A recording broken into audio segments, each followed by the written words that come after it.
Yo, how's it going, everybody? It is I, Michael, aka Future Councilman of Ward 3. How y'all doing? I got back from doing a bunch of public things. It was nice to see a good friend of mine take his oath and be sworn in officially as councilman of our area. He's going to be doing great things, especially since I put in a lot of hard work getting him elected. It wasn't solely my reasoning. I can't take full credit, but I feel like, it was nice to kind of be like, to see, like, and it's just not him. There's two other men who I deeply respect and are hardworking that I also got up there. So it's nice to see my handiwork coming to to realism. Like it's a real thing. So that was fun. Tonight we will be playing Let It Die. I have never played it. I got early access to it a month ago. Good friend of mine, Mr. Tack, his friend works at Gunho and offered me to play it.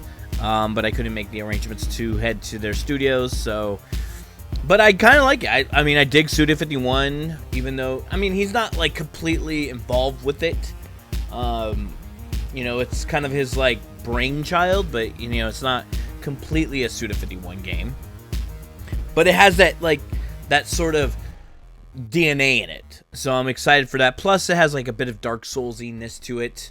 So, yeah, this is going to be a growing experience. Sadly, I couldn't add a long title. I was trying to do something kind of cool and edgy with the whole Proverbs Genesis, with the whole Tower of Babel, how, it's Proverbs, what was it again? It was Genesis, Genesis chapter 11, verses 1 through 9. Yeah, I remember. I'm Catholic. I remember those silly things.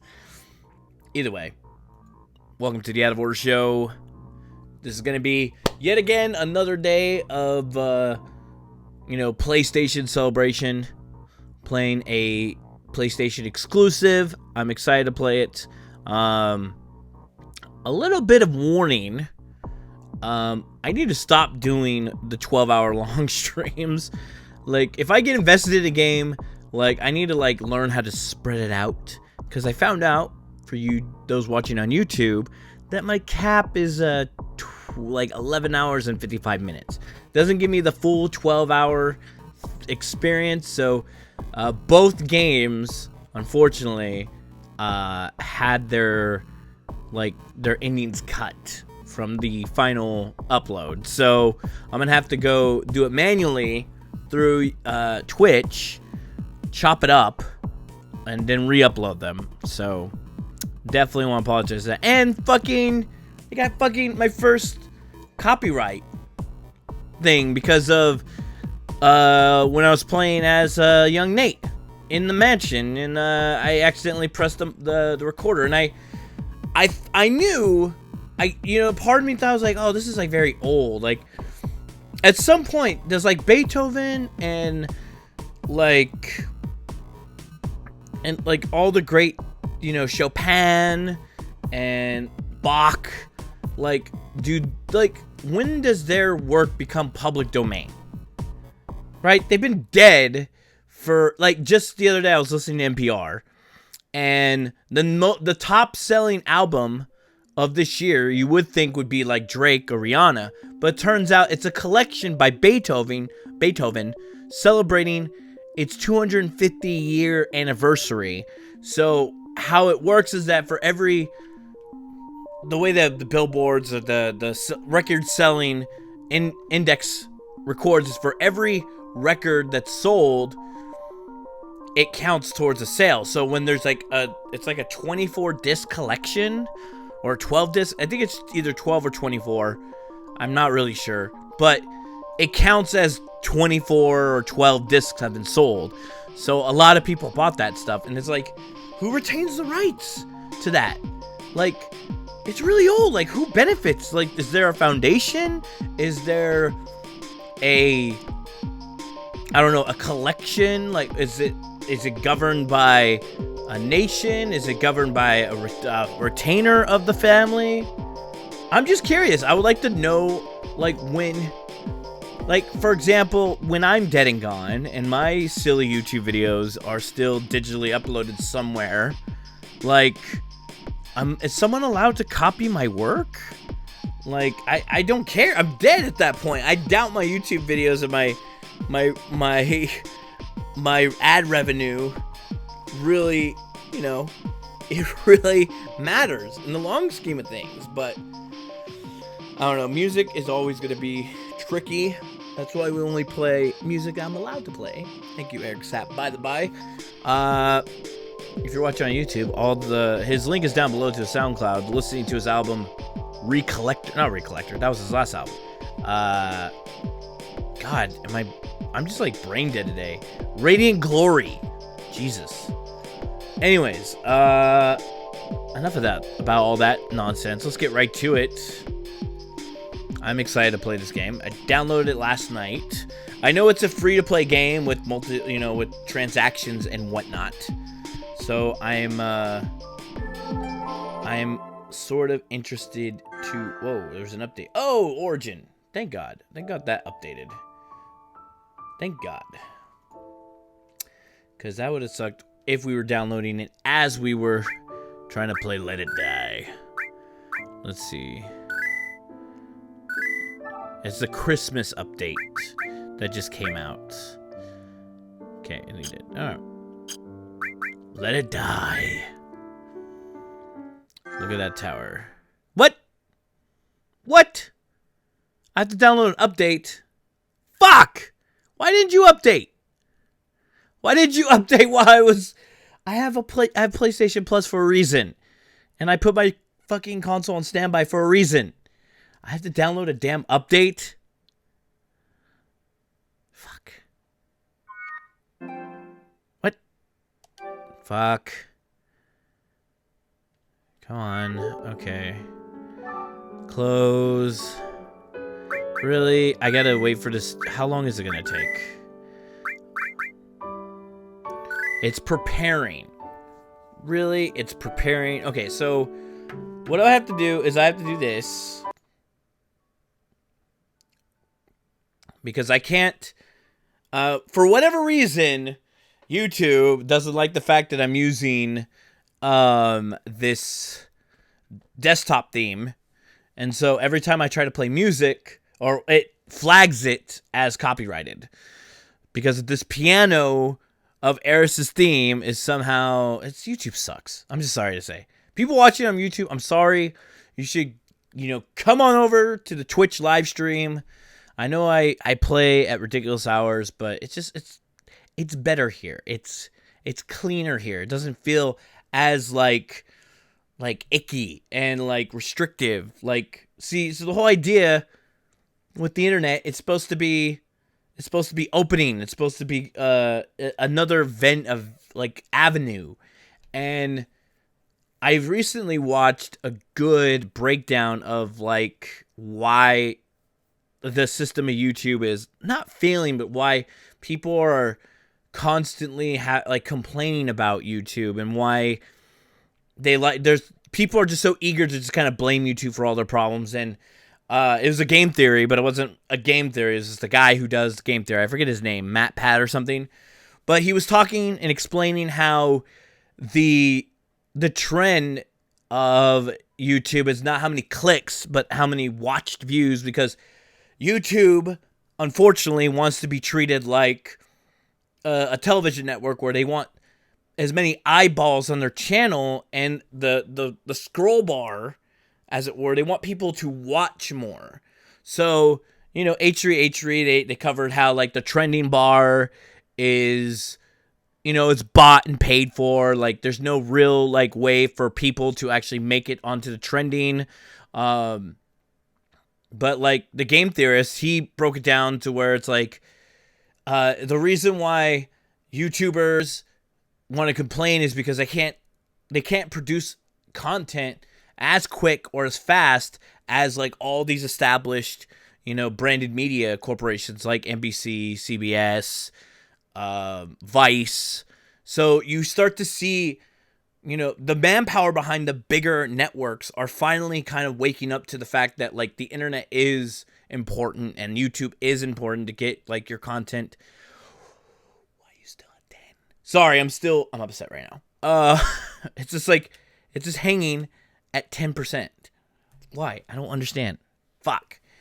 So the idea is that they have hundreds of people working on like the Late Show or, like the Food Network or whatever established cable corporation or public broadcasting corporation, have hundreds of people working, producing content every day, creating a news cycle every day. That's their job. That's what's been working forever in that industry. And so to make the jump to the internet, YouTube is favoring their content because that's what drives views, is consistency, not just consistency, but the same amount of length and production and quality content. And like for the average YouTuber, or at least a YouTuber who is consistent with their content, that most of the time is like between 2 to 5, if that. I mean, you have like MCNs who just are like, we represent you, but we won't help you establish your brand. We won't help you with your constant, content filtering.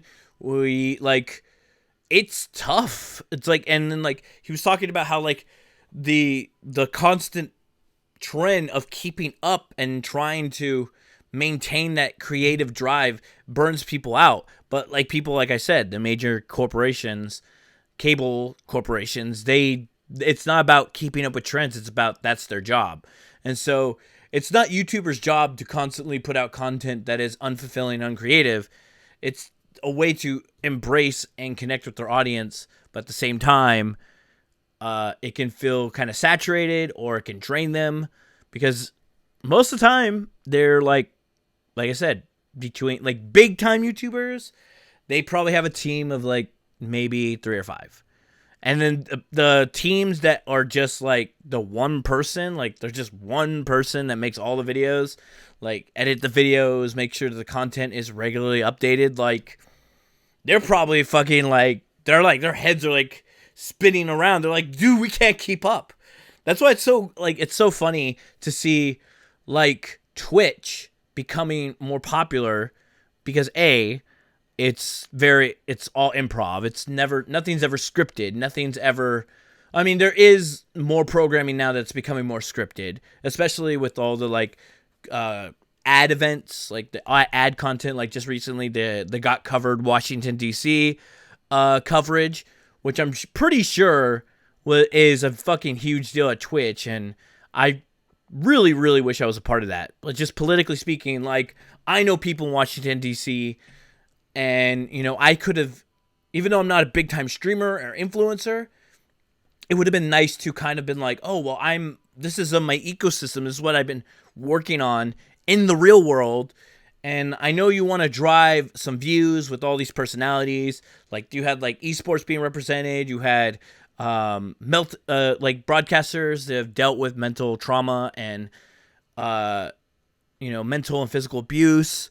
It was a really great event, but still, like, I don't know, I wish I was one of those privileged broadcasters who went. But, shout outs to everybody who did go to that event, especially Okadrian, Anna from Ammunition, Anna Poster, the host of it. She's been there like twice, I think. I don't know if it was this year or last year, but for Misclicks, she's been to the big White House, as it were. And then, Gutex, Mike Ross, Justin Wong, Snake Eyes, they were there with their Street Fighter commentary, and then Gang Beasts was there. I forget who was on that side. I know like Actabunny Fufu, and see, I don't even know all the broadcasters that went. I just know the ones that I personally follow or I've heard of in my observation of Twitch. So, But yeah, I really wish I could have gone to that event. This is a really awesome piano play, by the way. But unfortunately, like I said, it's copyrighted, so you guys just hear nothing. And I don't know how to mute the capture card because I gotta learn OBS. Let me see. Maybe I could just go here. No, because everything is going to my desktop. What I'd have to do is I would have to go to properties, and then I would have to default device, custom. Oh, whoa! I did something. I did a thing. Fuck. Okay. Shit. I went to the properties and I fucked with something. Yeah, don't fuck with things anymore, Michael. That's, oh, there it is. Direct wave output. I mean, I can set it to capture audio only and then mute the audio and let's try doing that. Let's do capture audio only. Hit OK. Do you guys hear this? Yeah, you guys hear it. So, I should probably mute it and then I'll put on desktop again and then we'll play some songs. We'll play some music. And then remind me to put it back on desktop. So, let's start with the song Radiant Glory. I like the song.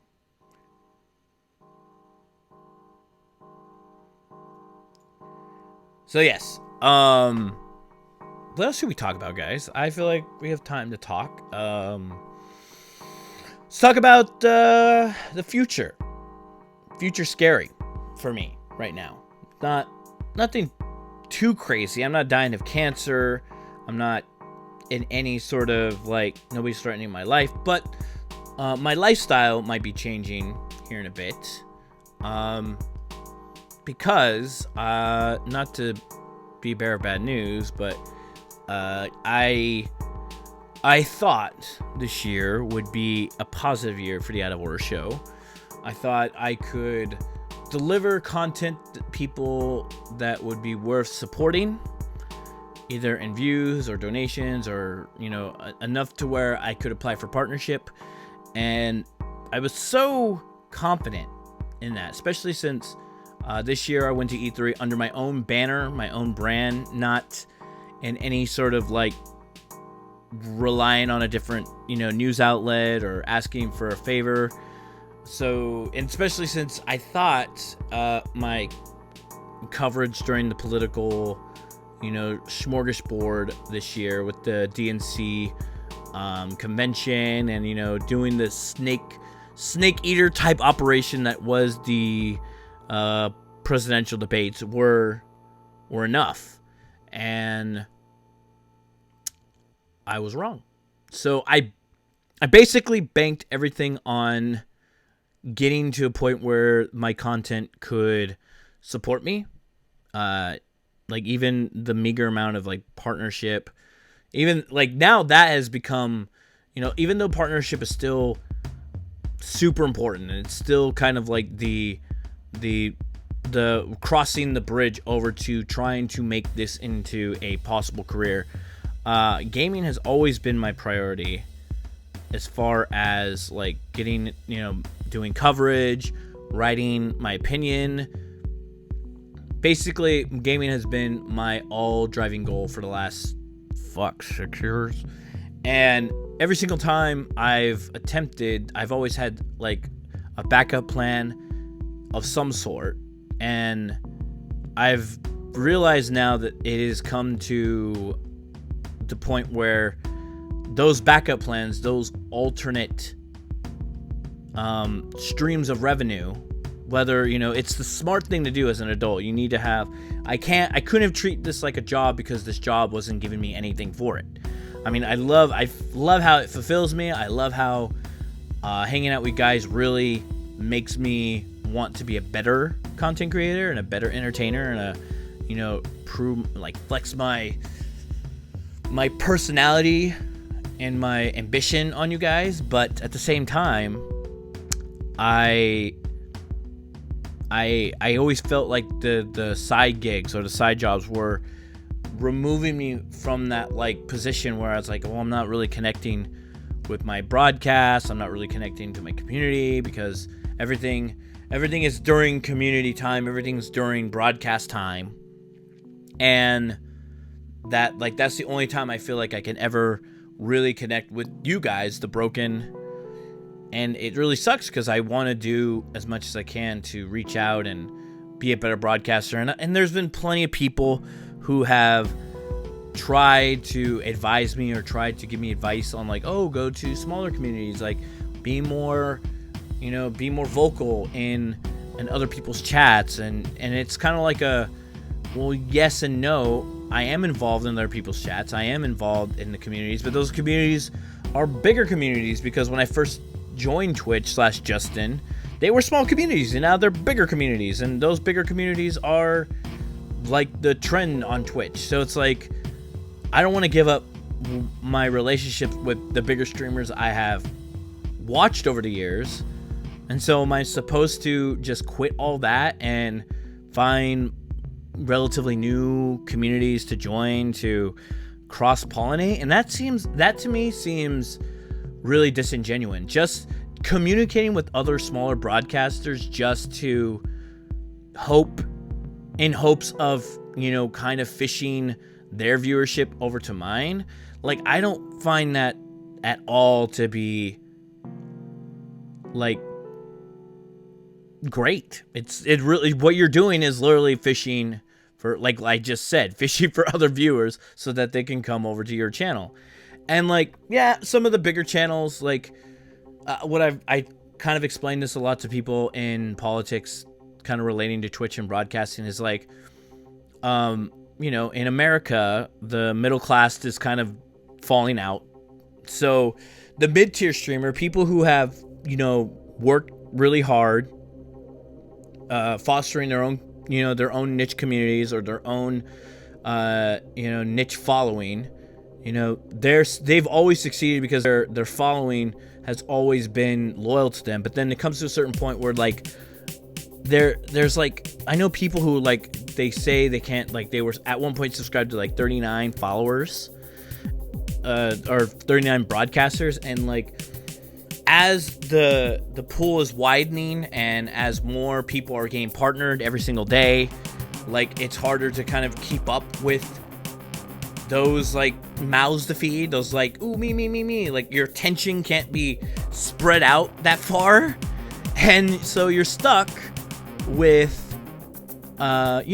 people who are just like, well, I'm only going to support these people, and their content is becoming bigger, it's becoming more production's more involved now. They're starting to get exclusives because advertisers and publishers are starting to recognize that their viewership is bigger. Fuck! Are you kidding me? Sorry, I just noticed it took all that time to set up the that's why I fucking hate consoles, by the way. Like, as much as I'm like, I love the celebration of consoles right now, I'm actually, I dug my time at PSX, and like, Last of Us, Uncharted 4, Thieves End was great. I enjoyed my entire time with it. It was pretty awesome. But the fact is, like, these like, there's only a few of these experiences that I can take, and like, obviously Last of Us Remastered is one of them, or just The Last of Us in general. I play that game. I plan on replaying this game at some point, especially with The Last of Us Part 2 being announced. But like, why couldn't I had my system in standby mode? Why couldn't this update before, like, today? Like, what?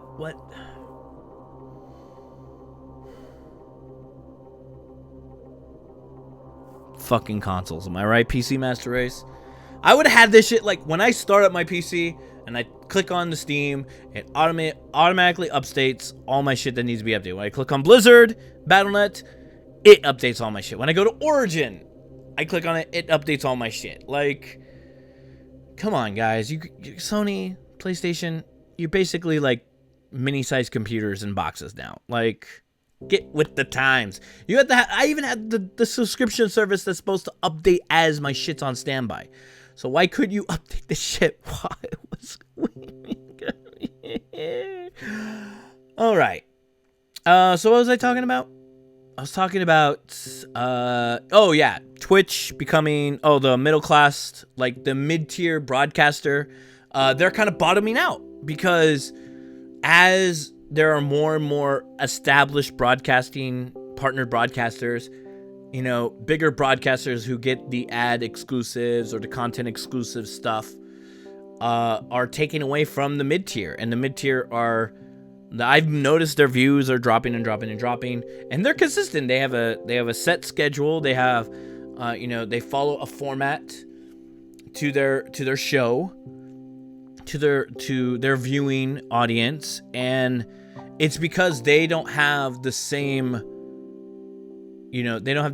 like advantage as like bigger broadcasters who take advantage of like partner deals with Ubisoft and with Square Enix, or with the upcoming, I know there's been a ton of coverage of Breakaway, which is the Amazon gaming studios partnered with Twitch. It's like a game designed for Twitch broadcasting. Same thing with Streamline.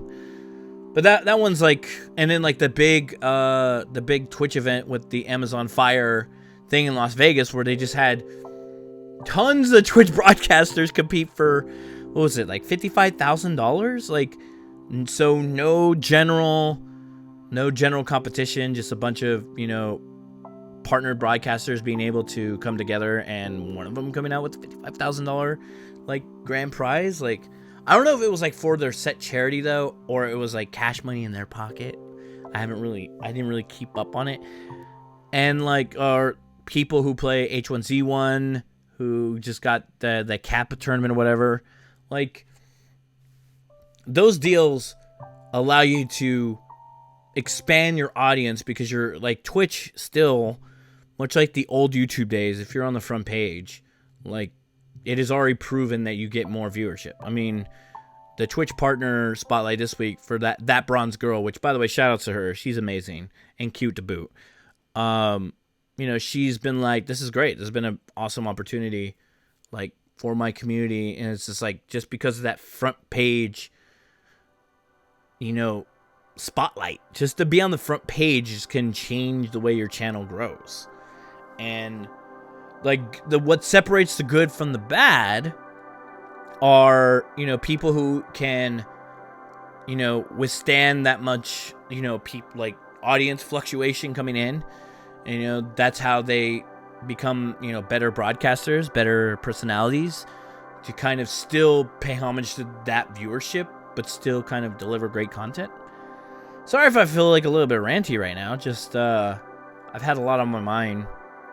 And basically, this is all getting to the point where, like, I thought I was at that caliber, performer and content creator. I thought my content was enough to sustain my life, even though I had never received, like, I received like one good donation this year. It was like a $50 donation, and I just thought that, like, with the consistency, with the views, with now putting my stuff on YouTube, that like the audience would grow organically, and that it's kind of like shitty to say this, but it's just like I was following instructions based on my own playbook, which has no basis in reality.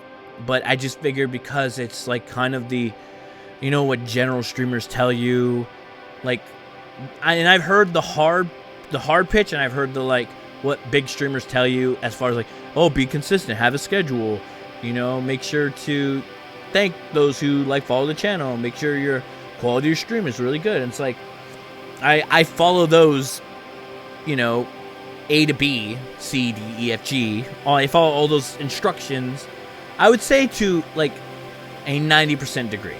Sometimes when I'm just here and I feel like I'm alone and there's not really, chatter going on in chat, there are moments of just like drowned out silence, because I am, instead of focusing on chat, because there's not really anything going on chat, I ended up just getting focused on the game and like kind of absorbing the game's content and the story and the depth of it. And it's really hard. It's like, that's probably the hardest thing that I still need to figure out as somebody who wants to do this like full time, that, do I need that like interaction in order to keep me focused with my community. At the same time, it's like I also enjoy my like really just tunnel visioning of the gameplay. If the gameplay is like really hard, or if it's really engaging, or it's really immersive, then that's why you buy these experiences. That's why you want to play these games, or why you're watching them on Twitch, because you want to be able to see them and like be caught up in the experience and the environments. And when like it's almost like a movie theater experience where it's like I could like talk over the movie and bring my own commentary and my own light and my own witty dialogue to it, but like sometimes it's nice to just respect the art, respect the experience as it is. And I agree. Like most of the time I lurk in other people's channels because I respect the art, I respect the commentary, I respect the dialogue of the game and the relation with the broadcaster so much that I just don't want to say anything. And I think that's another thing that why I don't like to visit other channels, or channels that like are totally like they're trying to build their community, they're trying to build personal relationships, and I'm like I don't want to be in another committed relationship. I just want to see, I want to experience your reactions to this game and how it's going to be different from like the next person that I've watched before. Like going back and watching multiple playthroughs of Last Guardian, I'm still intrigued by people's reaction, because I'm not going to play that game. That game to me is like a total waste of time, especially since I already know the ending. And like, but I still like to watch it because I like to see the relationship of broadcasters in that game. Either not in the whole like salt frustration, like I hate this game sucks. I actually want to see their like emotional reactions to like certain things, or maybe a little bit of frustration with the controls and puzzles. But that's like the whole human experience, right? That's like the entire motivation behind it. Hold on, this track is a little louder than I like. It's like, for whatever reason, this one track is so loud. It's All Systems Go from Eric Sapp, which, by the way, if you are listening, you should Google him. He is an editor or illustration editor at IGN.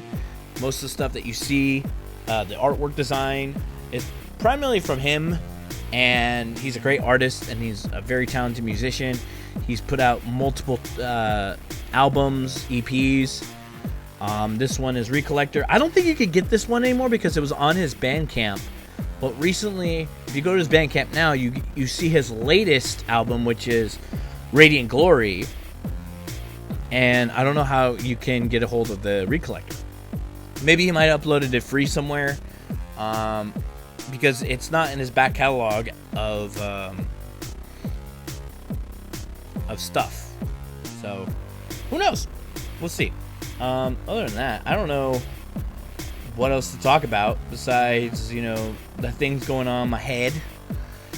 The financial future is pretty lame, to be truthful, to be honest, because I don't have any prospects of wanting to go back into politics.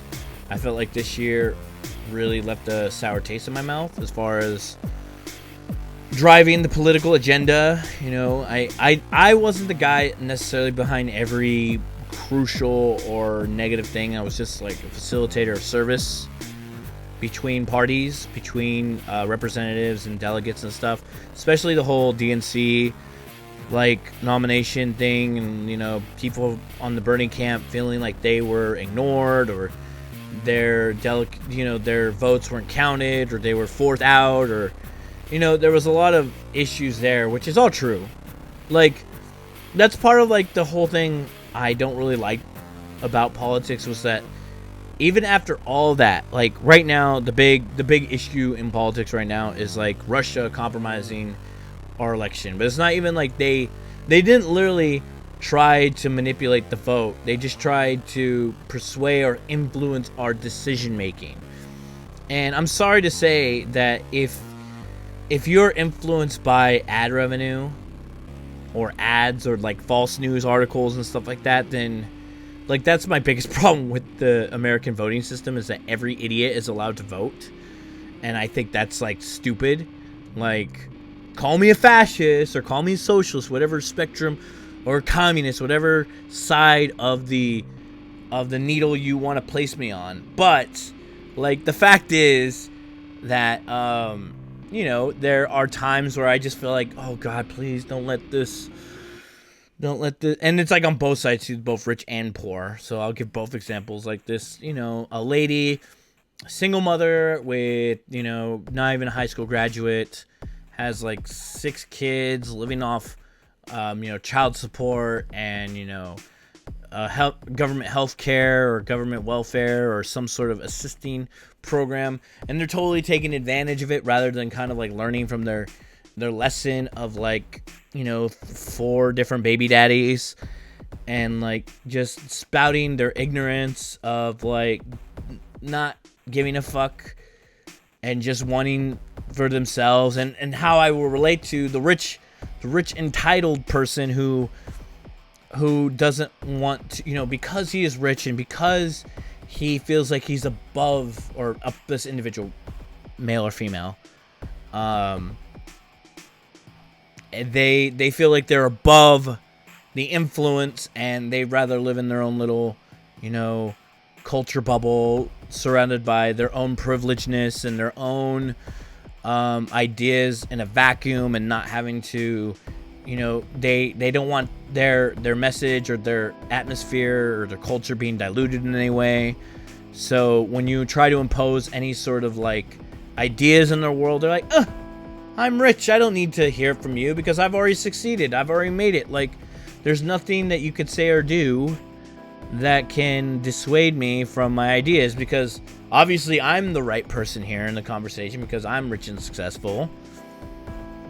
And yeah, that's like, you see that both sides in politics. Sadly, I can't say what I've seen more. The middle, I can't even see enough of the middle.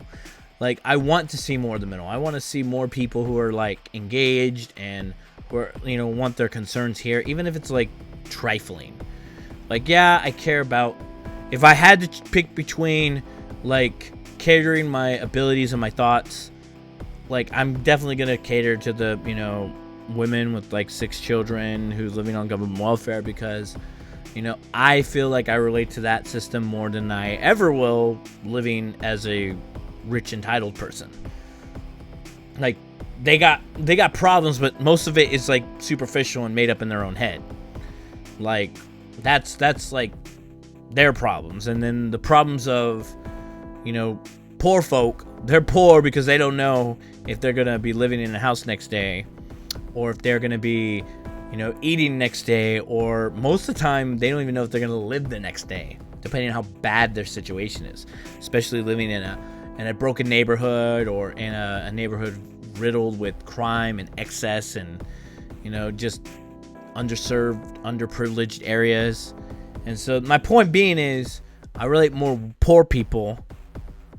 And that being said, I'm poor as fuck because I didn't plan on picking up after the politics jig, because I thought the gaming gig would pick up. And so maybe in the next month or so, I don't know what the state of the show is going to be. Just saying. I don't know if I'm going to have a nice setup. I don't know if I'm going to have the same internet setup. I don't know if I'm going to be living where I'm living at now. I don't know anything. All I know is that I'm waiting for a stupid game to download, which should have already been downloaded.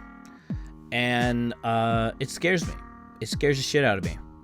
And the only reason why I'm saying this now is because I feel like it's freeing to say it on my broadcast, because like this feels like a couch experience, trying to get people to come together, and like, that's why I call the community the broken, because we all come here for whatever reason. I'll take the hungry, the poor, the disenfranchised, the weird, because we feel like we don't belong. We don't belong in other places. I mean, Twitch is like escapism in a nutshell, But this is where I come to escape, my problems. And it sucks that I'm kind of like vocalizing my problems, but I feel safe enough to say out loud because of where I'm at and where, like, I feel so truer in the Twitchverse than I do in the outside world. And I was at TwitchCon this year, and, you know, General Mittens gave a speech about how Twitch, you know, gave him the strength to kind of, you know, break his, like, social anxiety. You know, at first I thought it was really corny, I thought it was really cheesy. I didn't really think that sort of thing belonged here on Twitch. But then that same idea of, like, people don't want politics on Twitch, and I tell them, like, everything that you do, everything you want to enjoy, like, this escapism is not cheap, and it's not free. And I mean free in, like, multiple senses of, like, it's not, you know, Netflix, as much as that's become a utility for, you know, being able to absorb multiple shows and content, and, you know, on your schedule and not on, like, these primetime schedules. Like, you know, there's, like, cities and states that charge a luxury tax for that, because they see, when somebody sees something becoming more than a luxury and it becomes utility, they want to revert it back to it being a luxury. They want to be like, well, it takes time and effort in order to get these Netflix shows, and our infrastructure isn't really prepared for that amount of bandwidth being, you know, broadcasted throughout our whole state. So we suffer as a state, or as a growing, you know, whatever. And it's just bullshit excuse for saying, like, we want to be able to tax or, you know, rely on this luxury service more than it's already paid. Like, you're already paying into your service, you already pay your cable bill. Like, they should just go hand in hand. But politics are involved. People want to take advantage of that luxury. People want to add more incentives. The same thing with open internet. Like, we got to keep the internet open, because if we lose out on, you know, the open, you know, millennium, like, I forget exactly because my brain is, like, all over the place right now trying to discuss this with you guys. But, like, if Congress, like the new Congress, all Republican controlled, you know, if their corporate masters again try to, you know, disavow the internet being open and creating these avenues, these, you know, paid avenues of, like, faster internet, but we will downgrade your speeds based on, like, preferences, then making the internet specialized is going to end terribly for everybody. Because then you have to choose, like you have to treat websites like fucking cable providers. And that's silly. That's stupid. That's, like, why you cut the cord in the first place. It's like the internet is supposed to be this open platform. It's definitely a utility. It's not a luxury anymore. Like, there's multiple studies that prove, like, once you create a digital, you know, infrastructure, like, even poorer communities or smaller communities thrive off a digital, you know, edge, because they have access to knowledge and they have access to information, and it's just, like, it's so awesome to have, like, this infinite amount of knowledge at our disposal, and yet all we want to do is, like, majority of people just want to look up porn and, like, watch cack videos. But still, there are people who would really take advantage of that openness and that, you know, ability to access the internet, you know, at their disposal to learn more and to create more. Like, I personally have, instead of watching porn and cat videos and watching games on YouTube, and on Twitch, the biggest thing that I've learned from this year watching, like, being on the internet is, like, embracing cooking more, because I don't have the luxury of, like, taking culinary classes, or, you know, I'm definitely not a person of discovery and exploration. As much as, like, I love those type of games, like, me personally, like, you can give me, I could play Final Fantasy 6 for the rest of my life and I'd be happy. Like, if you stuck me on an island, I play either Chrono Trigger or Final Fantasy 7 or 6, my bad, fuck 7. And that would be great. But at the same time, right? Like, I'm glad that, you know, I'm not everyone, and everybody needs variety. Everybody needs, like, that ability to learn something, and I've taken upon myself to learn, like, how to do cooking. Like, cooking's great. I hate eating fast food. I hate it. It's like, it's made me overweight because it's cheap and accessible. And that's a huge problem with the fast food industry, is that because it's cheap and accessible, like, that has become the alternative.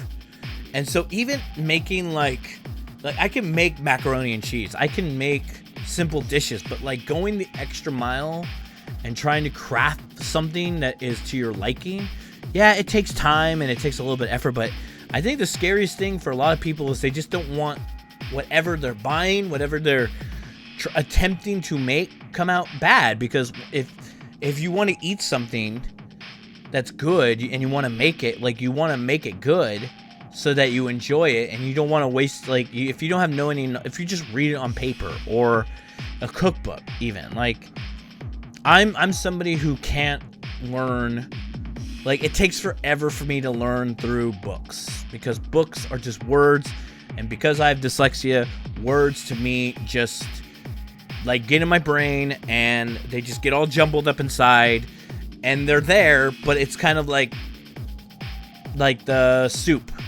What's that soup that you put in the alphabet soup? That's what it all is. It's like it's all knowledge. Knowledge that's just kind of circling around. And then I have to concentrate and focus on, like, taking that piece of knowledge and putting alphabet soup together in order to, you know, produce, like, knowledge, produce, like, verbiage, or to produce, like, math equations and stuff.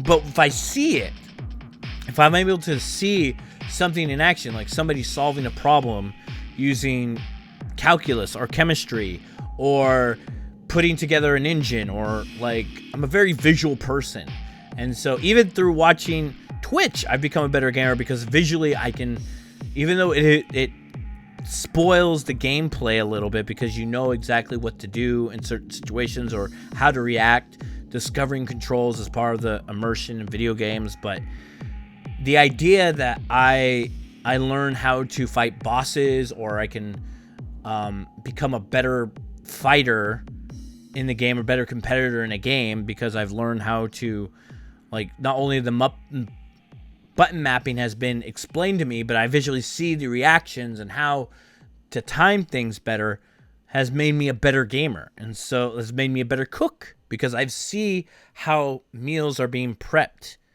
I see them now. I see the results. And yeah, they do time lapses where they kind of, like, skip forward ahead, but they do. It's kind of like, one big thing I like doing is, like, I've been watching a lot of, like, documentaries on food, and, like, one of the things that interviewer said is, like, how, you know, recently on social media, specifically Facebook, there's that growing trend of, like, the cooking elapsed times, like Tasty or whatever, where, like, they make something and they make it look scrumptious, and it's very simple and it's very plain, and, like, they time lapse it, and it makes the trick is that it makes the idea of cooking that dish easier, and it goes by as fast as you would imagine it would be. But then when you get to it, it's like, it goes by fast, because time, you're prepping everything like the time-lapse video, but it's, like, step by step. So, like, when you're chopping up lettuce, or you're grilling meat, or you're preparing, like, batter for either a bread, or, like, you know, breading for meat, or, like, chopping salads and adding certain ingredients, or cooking something, like, it all goes fast by in your head, because you're just following the time-lapse, like, stuff. And so the point is that when these famous cooks, these more, like, extravagant cooks, were told, like, how do you feel about, like, this mainstreamness of cooking coming to the forefront, and they're just like, this is great, like, yeah, they'll never be good as me, but, like, I'm glad that, like, you know, we all started somewhere, and the passion of cooking is there. And then maybe out of, you know, somebody who never cooked before, you know, they have that, like, je ne sais quoi, as it were, especially since, you know, most great cooks are French. They decide to, you know, move on, and they try to take culinary art seriously, and it's like kind of like a springboard. Like, if you feel inspired, you do it. So coming all the way around to what I was talking about in the very beginning, I feel inspired to do this. But the sad realization is that I don't know how long I keep doing this. Not because I don't want to, just, financial burden. Like, hey, what's up, Batman? Because I had this plan in my head, and the plan was to be consistent and was to be the best I can be. And I can't say that every one of my broadcasts were stellar or important or just, all around like badassery. Like, I want to come here and give you 100%, guys. I really do. But at the same time, like, there's days where I had a bad day because of the side gig, because of the side thing that kept this whole show going. And that sucked. But I'm only human. I can only be myself at the time that I am present doing the live stream. So if I had a shitty day in the office or I had a shitty day campaigning, then obviously that is going to reflect on the broadcast.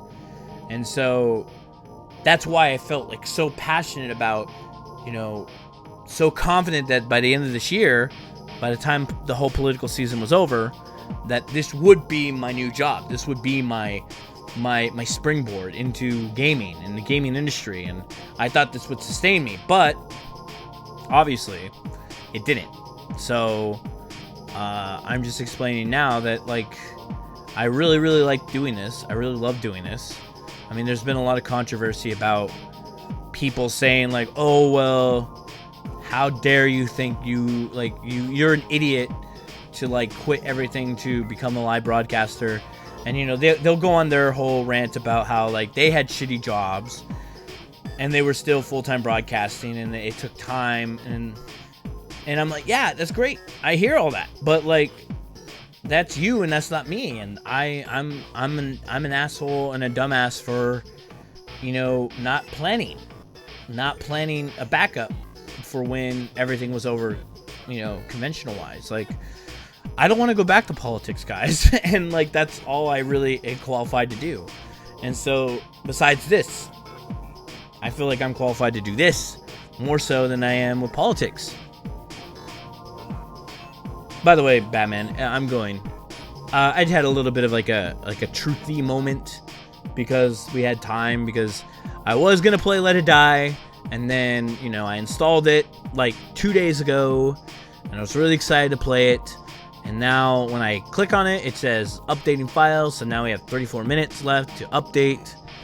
And I don't want to, I'm a little bit lazy. I don't want to, like, I don't know what other game I wanted to play tonight.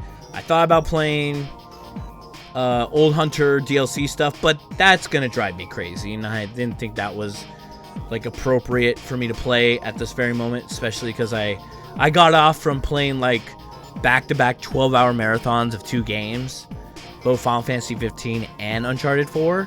So I wanted to play something that was fun and engaging, even though I know Let It Die has, like, a bit of a Dark Souls-y feel to it.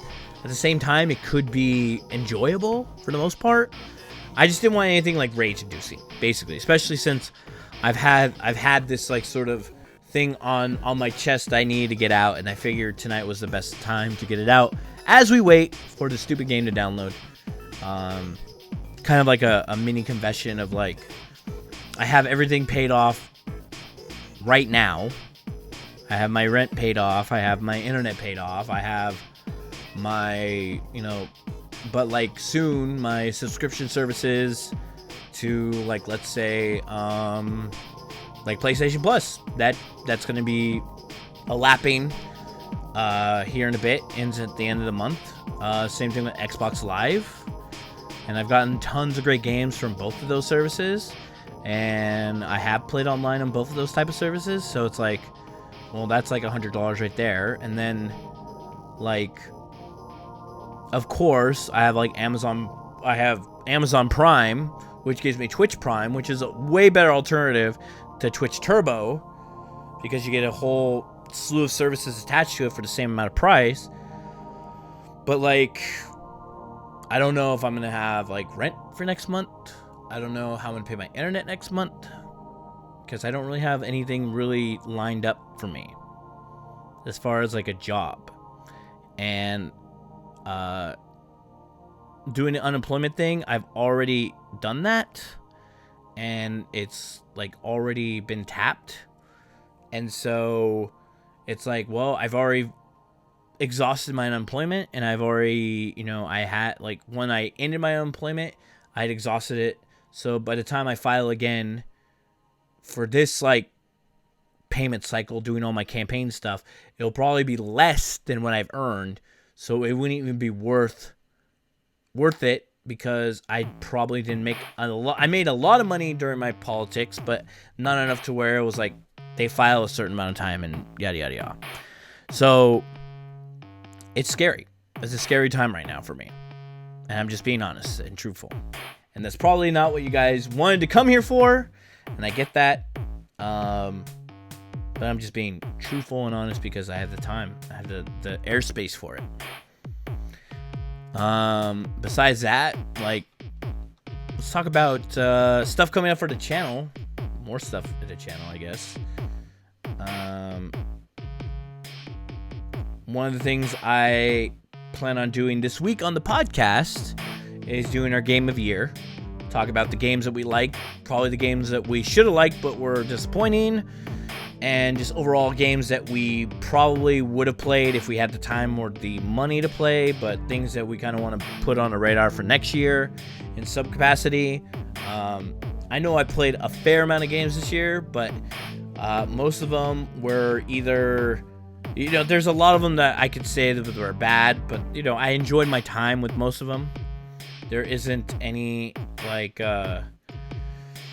anything that really stands out to me that was just terrible or just dishonest. I don't know. You should build a PC. It's cheaper.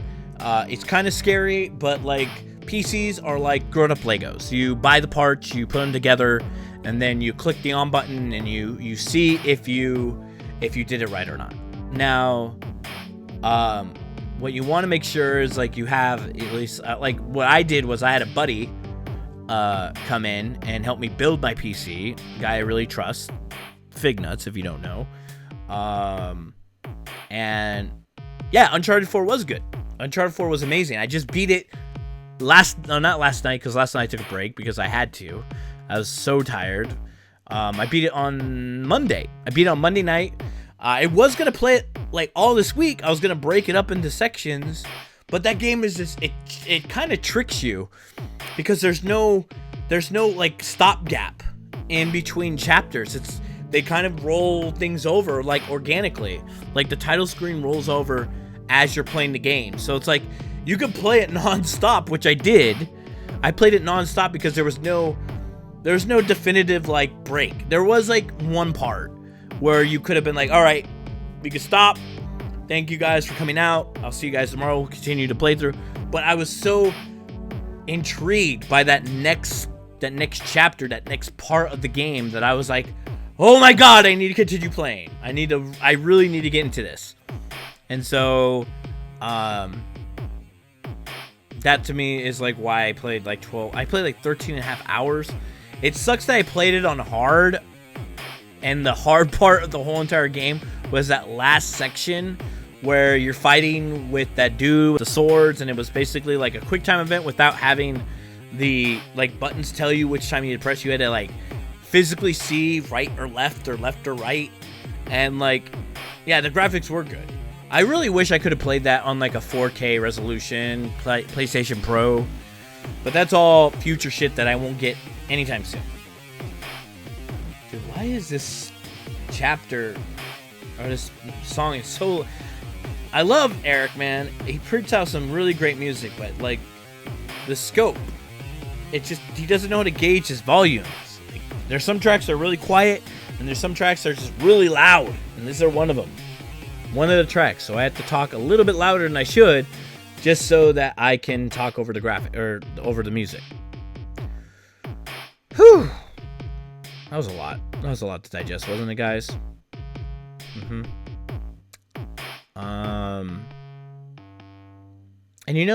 when you say you get a lot off your chest, it's supposed to feel like a relief. It's supposed to feel good. You're supposed to say like, oh man, that was great. And it doesn't for me. For me, I just feel more dread. I just feel more concern. It's not therapeutic in any way because like it's just like you just see it. You see like the inevitable clock ticking down to like self-destruction. And you're like, God damn it. What can I do in order to make that timer stop? Well, it's easy. Get a job. It's like, well, what am I willing to do in order to compromise my art or my content in order to achieve financial stability? And most of the time it's like, I don't want to work fucking retail anymore.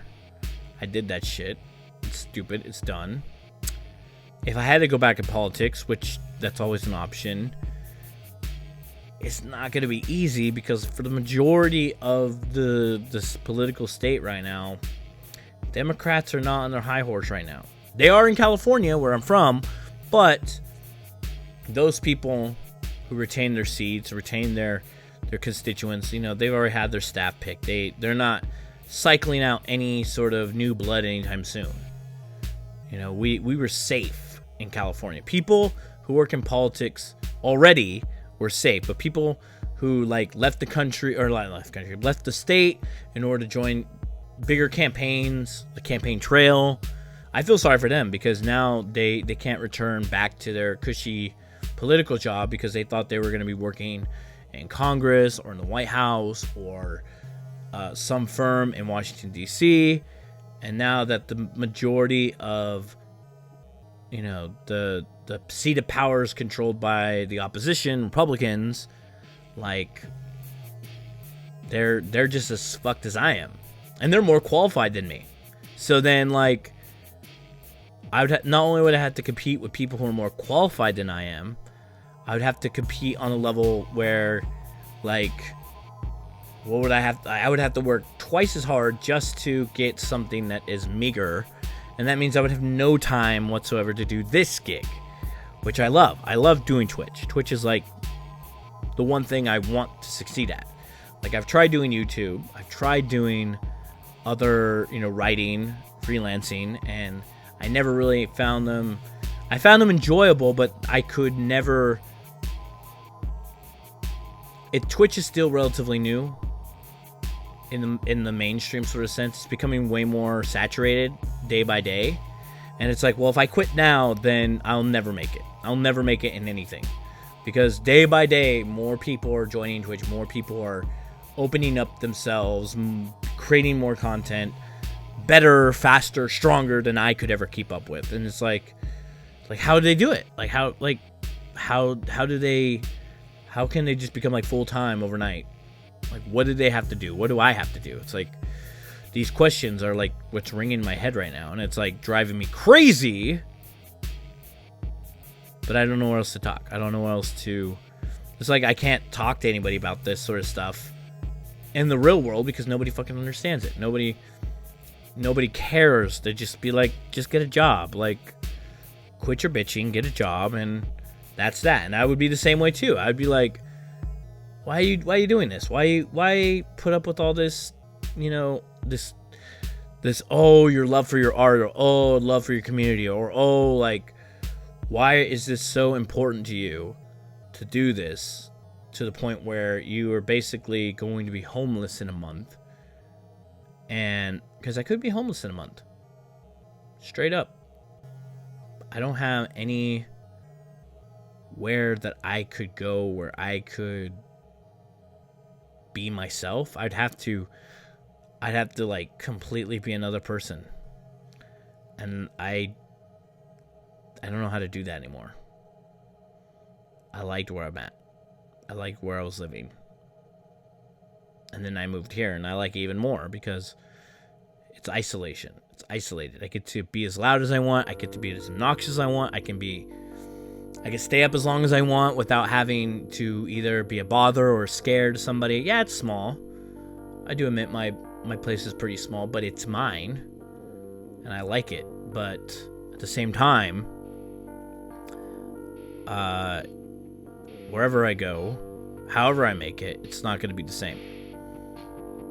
And yeah, I'm a fucking idiot, and people on Twitch will tell me how much of a fucking idiot I am for, you know, like, and I can just hear it. I can hear all the people that I've listened to, talk to, watch, and like, they're lucky. And like, one of the things that bothers me the most, like utterly just destroys me sometimes, is like people who play video games online. You know, not even like people who write for like major websites, like people who don't have to review things, people who don't have to necessarily stay loyal to a brand or a certain like title. Like, those people I feel sorry for, because they have to be corporate. They have to be, you know, they like, especially people work at like major websites like GameSpot, IGN, Polygon, Destructoid. Those people, they have to, they ride or die with their clicks, and so like they have to pander their audience, and they have to pander their traffic, their clickbait traffic, because that's the only way they can stay relevant with like BuzzFeed and Twitter and social networking, which kind of like comes out of nowhere and gives like more, and YouTube even.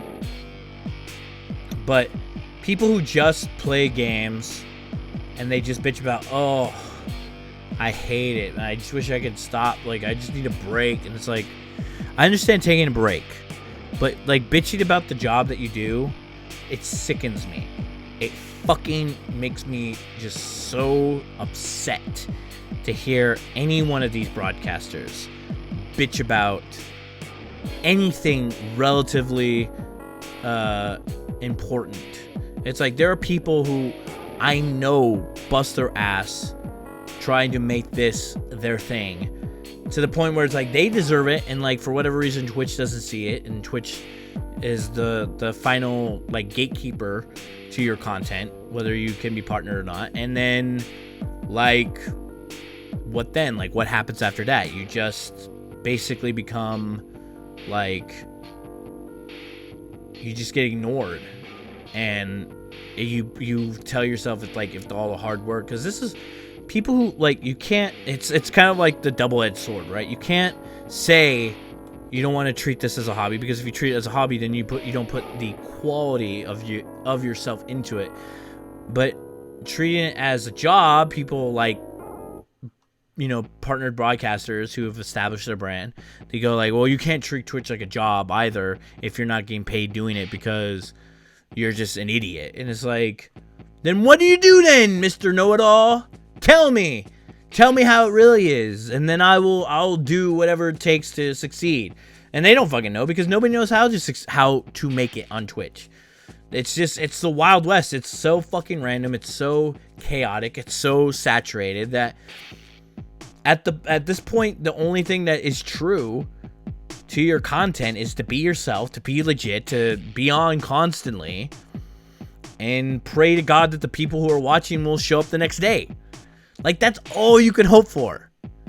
And like, I thought that's where I was going at with my content. I thought I was making a real impact with you guys, seeing some familiar faces, seeing the, you know, the gambit of people that I know is loyal to the broken community. And like, you know, part of it is like, maybe I need to do things that are a little bit more trendier, more like maybe having more of a UI that's fit to kind of celebrating, you know, the people who stop in all the time, who donate, the recent followers, stuff like that. But that, I feel like all that's trashy.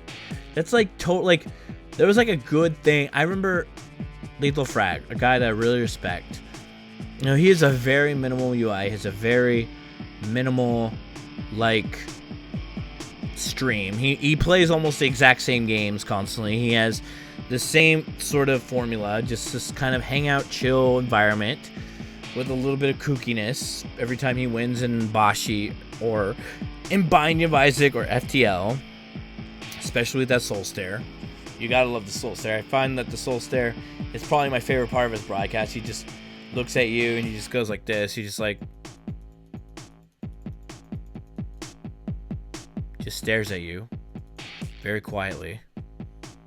just stares right at you, at your soul. You see that? I'm staring right at your soul.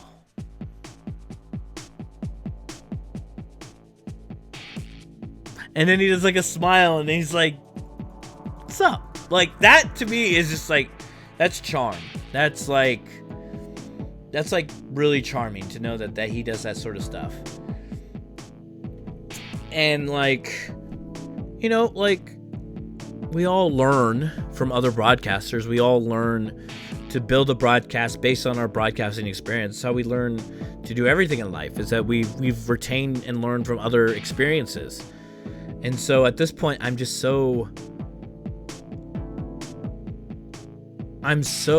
confused at how I ended up in this position. I mean, I could have been on earlier. I could have stayed on longer. I could have played better games longer.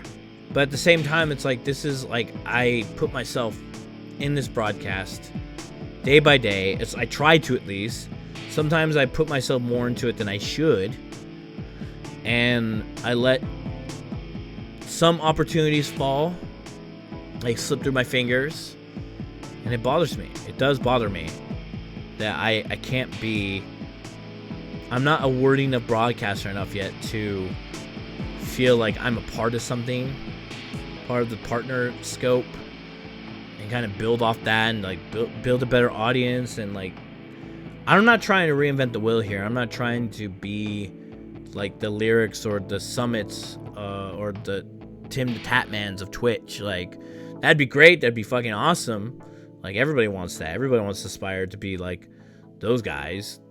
Not to say I even care for their content, because that's not really what the content I look for here. But like, at the same time, like, it's like you want the numbers because you want to be validated that you are entertaining people and you are happy doing this, waking up day by day, having this experience. And it's like very like thought-provoking. It's very sought after. It's almost, for me, it's like a lust. I was like, I want to be the best broadcaster on Twitch. I want to be partnered. I want there to be a reason for me not to just like pour my heart and soul out to this every single day. Like, there has to be a reason for me. Like, there's a vanity to it. It's like all the sins wrapped up into one. There's like pride, lust, envy, especially wrath. It's like, oh God, I just want to be able to like tell people how fucking dumb it is for certain broadcasters to be the way they are. And I want to be able to call out people on their idiocies or their just dumb acts here on Twitch. Like, somebody who just can explain to people like how crucial it is to like find a community that you care about and not let toxicity like drive the content. Like I could respect broadcasters, but there are certain times where like they want to foster this toxicity in their channel, or they want to exploit their fans in a certain way. Especially, like, I know this is like the big dumb controversy, and it goes both ways too. It's like dumb tit streamers where it's like, oh, it's about like white knighting and big boobs and boob cams and all this shit. And it's like, yeah, that shit sucks. And I mean, I just wish those guys would just wake up and just go to like, you know, more sites that are offered that type of service, and you get your money's worth. Like, it's sad to see like girls get paid as much as they get paid here on Twitch. Like, they probably found they're like, oh yeah, this is totally more legit than like actually flashing my tits and like, you know, solo masturbations. That felt degrading, and I made little to none doing that. And now I go on Twitch and I can act really sexual and flirtatious without any consequence and be making 2 times, 3 times as much as I was doing like, you know, webcamming. That's fine. They're smart enough to make that jump. But it just lowers the value of like the Twitch experience and the Twitch broadcasting. And then at the same time, it's like, well, those are the type of idiots that don't know any better, and they just don't understand that like there's a avenue for that. It's called free webcams or like YouPorn or something. Like, there's an avenue for your sexual outlet. But that's the great thing and the terrible thing about Twitch, right? Is that you want to make a connection. And like with porn sites, you're not making a connection. You're just trying to find a relief. You're just trying to find like excess and a pleasurable, you know, distraction for you to kind of like feel lost in the fantasy. Whereas here, you want to be able to like, oh, maybe this beautiful, cute girl will notice me, senpai. And then at the same time, like, I can feel total sympathy for them as well, because, the top streamers on Twitch, like, I think last time I checked, like, all of them are female or collaboration of, like, bigger companies like ESL or Counter-Strike tournaments or stuff, like esports channels or whatever, dedicated. But, like, the number one, like, the top female streamer is, like, number 29. He's, like, the 29th female streamer. And I think that's, like, oh my god, Firefox OMG or whatever name, like, Firefox. I just know her by that. That's who she is. I don't know anything else. But she was, like, the top-rated streamer on Twitch. Or female streamer. And she's 29th. She's not even in the top 10. She's not even in the top 20. She's, like, 29 out of a bazillion channels. So, like... So, at the same time, I go, like, girls, get your hustle on. Because you gotta, you're never gonna be taken seriously on Twitch. There's no way that, like, advertisers and broadcasters are gonna, or developers are gonna see you and be like, oh, well, you don't matter. Because either you've degraded yourself sexually and you've just become a streamer tease. You're somewhere in the middle where you're, like, both celebrating your sexual fantasy, or you're celebrating your sexuality, not sexual fantasy, sorry. You're celebrating your sexual nature, and you're really sarcastic and you're funny, but still you're still kind of, it's kind of like calling the kettle black sort of thing, and that's kind of like the haha funny joke about it. It's like, oh look, I'm dressing up like a slut, but I'm making fun of sluts. Like I get it. It's funny, but at the same time, it gets pretty tired. And it's like, I hope I'm going to eventually see past that and just see how you are as an individual. And, like, there are some female streamers that are, like, really fucking awesome. They're really cool. They're really chill. They're, like fucking, I can tell you one right now who's, like, the fucking chillest of them all. And I've hung out with her multiple times and just been, like, totally blown away by, like, her just sassiness and her total, like, ability just to, like, turn off, like, to remain. Oh man, it's oh, she's not on anymore, she left. Damn. Well, Skinny Teen is amazing.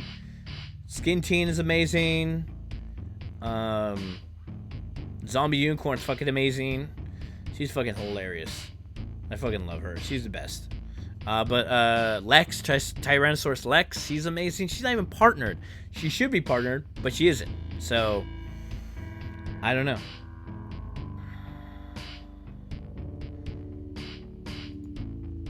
It's just tough. It's just tough right now to be involved right now in the stream, especially since I just want to play. I want to play this game, and I'm just waiting for it to download because stupid updates. I might take a break, make some coffee as this downloads the rest. But yeah, that's what I had to say. I had to kind of let out my frustration a little bit, just because I don't know what the future is for the Out of Order show. Unless I win like the lottery overnight, there could be some changes to the channel's like schedule, depending on what type of job I find between now and next month. I could just not find a job, and I would have to relocate somewhere temporarily, and that probably means I don't have internet access that I want in order to give you guys a quality stream that you guys deserve. Or maybe it might not have internet at all. Like, there's a lot of factors that are happening that could like really change the dynamic of me keeping the show going. And I don't know what to say besides like thank you for those of you who stopped by. I mean I can express a whole lot more frustration right now. I can be vocal about some things that are currently happening. that I find just unfair, just not right. But at the same time, I can't really, like, I don't have anybody else to blame but nobody or myself. It's like, it's just truth, and truth is like, truth hurts. That's the like short end of it. So the truth hurts, it stings, but what are you gonna do except for face the music? And the face the music to me, maybe, you know, not being able to do this as much or at all, depending on how it goes. So we'll take a break. I'll leave it. I'm gonna put on the more music. I'm gonna wait until all this is done, this music. We're listening to Eric Sapp. Go follow him. Just Google Eric Sapp on the internet. To Googles, you find his Twitter. He's a great guy. Great, lots of memes. Works at IGN. Go follow SoundCloud. Go listen on Spotify. There's lots of stuff to find his work at, and I, for one, like it. So I'll be right back, guys. I'm gonna let this download. Thank you for watching. If you're watching on YouTube, I hope that my beginning rant kind of lets you see me in a different light. You know, more vulnerable, more connective person, I guess would be a word. So, anyways, BRB.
Alright, we're back. Thank you so much for waiting.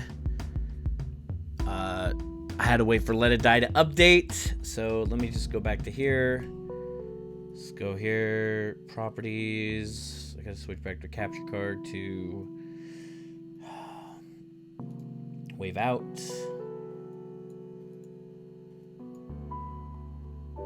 Okay. So this should be done. Right? No more updates. Let It Die, please. Please let it be the final. Just please. Just please.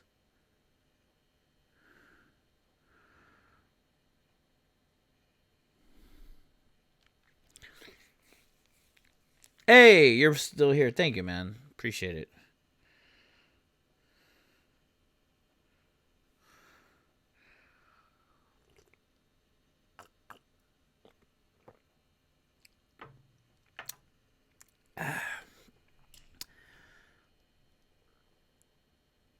Had a bit of a moment. I'm not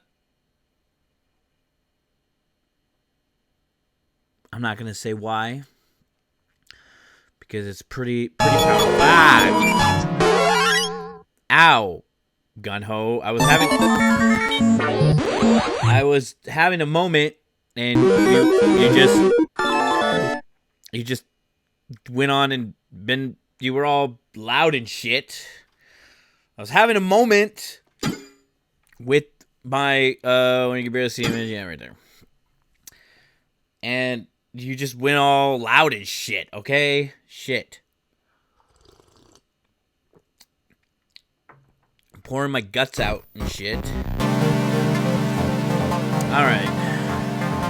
In the year 2026 AD, the Earth Rage tectonic disturbance occurred around the world, splitting the Earth into 4 terrestrial masses. Is that so? Domination, war, disaster, and famine broke out in the 4 lands, and mankind fell into disarray. Okay.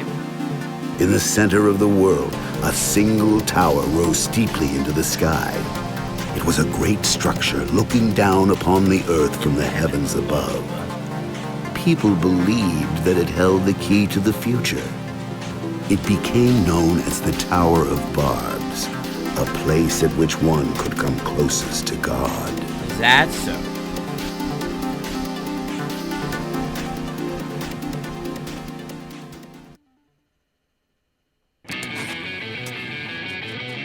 Let it die. Alright.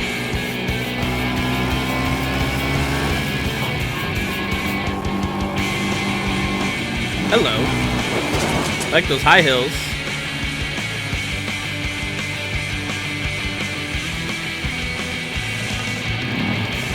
Wow, that's cool. That's a cool Vespa you got there, lady. Oh, you're wearing like a full-on gas mask.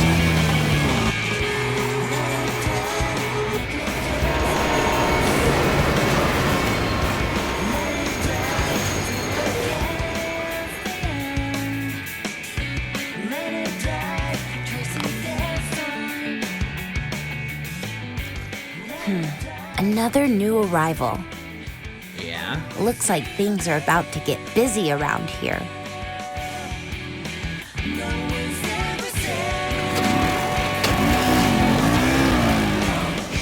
Whoa! You can see the top almost. Can't wait for The Last of Us. You gotta say part 2. You can't just say Last of Us 2. It's part 2, which means it's not directly a sequel, but it happens in the same sort of mindscape. Whoa! What is going on, man? Well, we gotta go mail.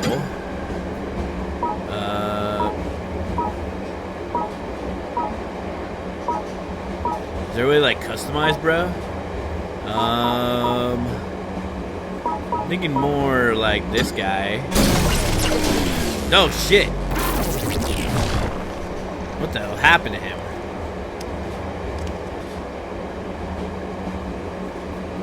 I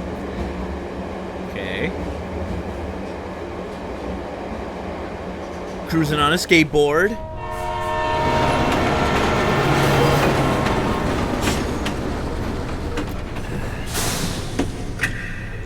Alright, I'm wearing like those short shorts. Whoa! Senpai! I was waiting for you. Senpai? This is your first time riding line 15, huh? I know, it's not a very well-known line, I admit. Anyway, this is the last stop. The last stop? To what? Why do you sound so weird?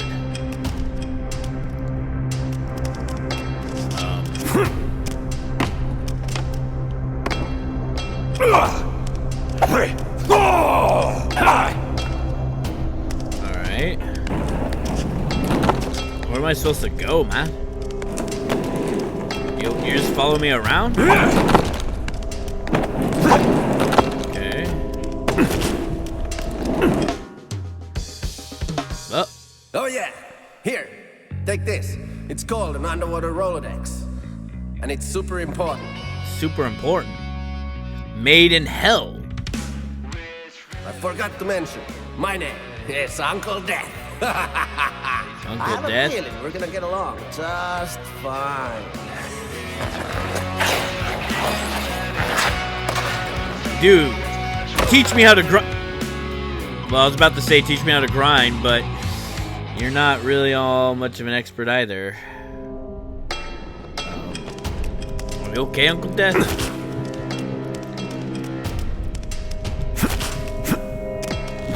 Okay.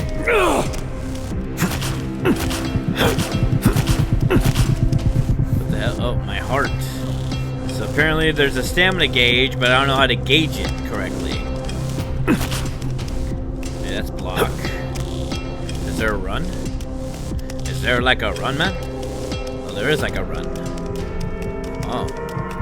I don't even know what to do, man. How do you look at your stats? Oh, there's some stats right there. The Rolodex. Nice grinding. Captain Yushima. Thanks for playing Let It Die. This is Captain Yoshoda Mura from the Yoshoda Enterprise Managed Team. Your login bonus today has been sent to your reward box. Please head over to your waiting room to pick it up. Okay. Present. 3 medals. Wait. Whoa. What about PSX? PSX! 2060. Thank you to visit. Following items have been distributed as a reward. 3 death medals. Okay. Nothing there. Oh, hey. It's a cute girl. Uncle Dad. Okay. So it is recording. Let's see. What's my data? Mystery level?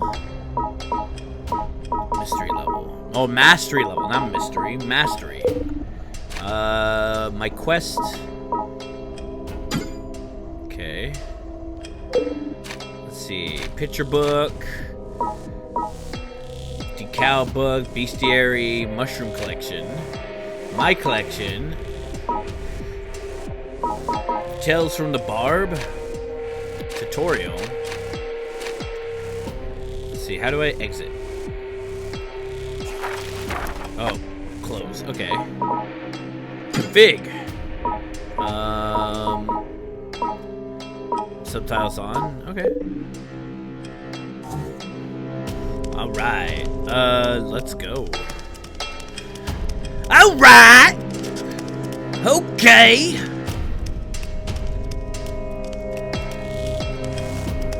Let's see. For express only. How do we open this up? Okay. Okay. Nothing too fantastic right now. Okay. Number 4. Why'd I have number 4 written on my ass? Alright. It's like the loading screen.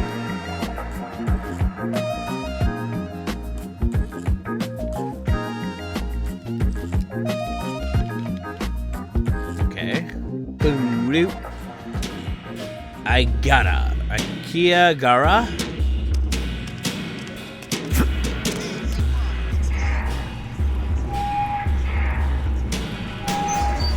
Well, I can't hear that. I'll be quick on thought. Okay, that sucks. I don't want it to go through my fucking... I want that to go through my gaming. I don't want that to go through my fucking controller. What's this?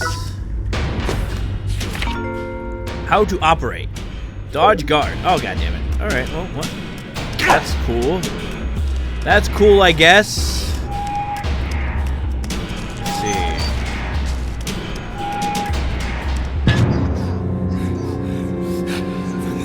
First enemy is up ahead. Uh-oh.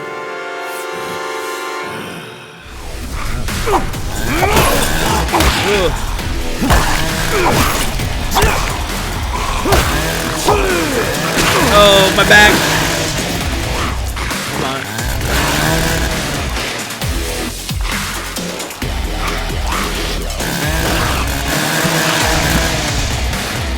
Oh, get punched, dick. Alright. Come on. Oh. Oh. Ow, ow, ow, ow. Whoa. One-handed.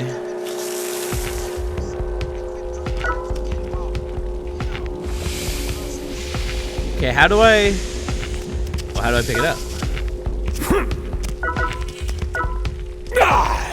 How do I pick it up? Oh, I gotta assign it. Alright.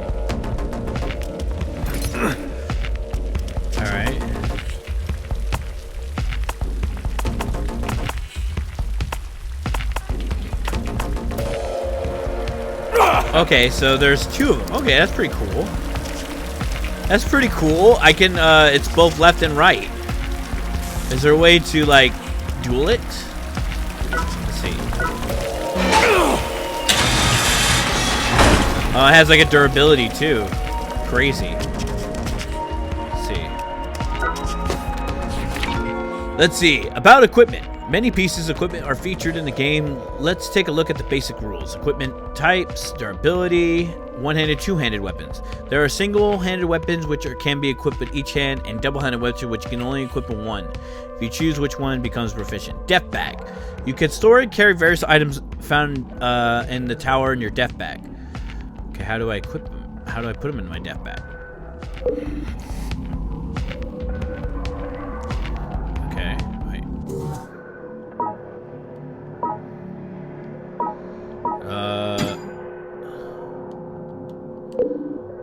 Okay. Death bag size 20.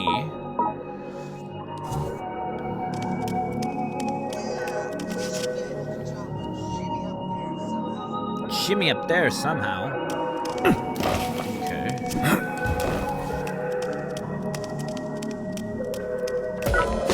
Okay. Rage moves. In the game, you can unleash your rage moves. Techniques are which are stronger than regular attacks. If you use these effectively, you'll have an advantage in battle. Rage gauge. The rage gauge. Each time you deal damage, your enemy's rage will build. This will increase in maximum until you reach the maximum. Activating rage. When the rage gauge is full, hold triangle as your attack. Unleash powerful rage moves. Use this gauge wisely. Okay. Okay. Let's see.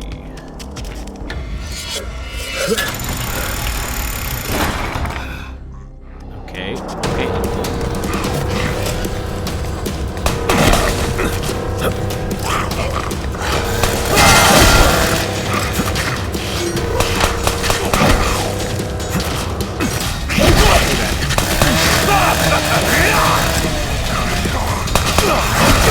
Ow!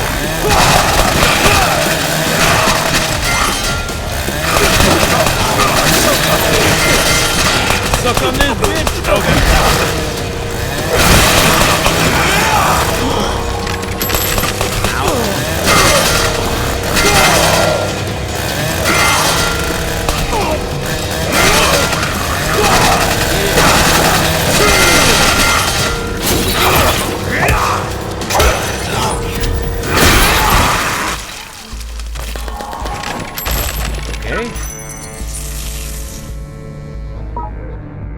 Body armor, sure. that on. Oh, what? Where did the chick go? Does she not have a weapon? Oh man. My health. What happened to my health, man? What happened to my health?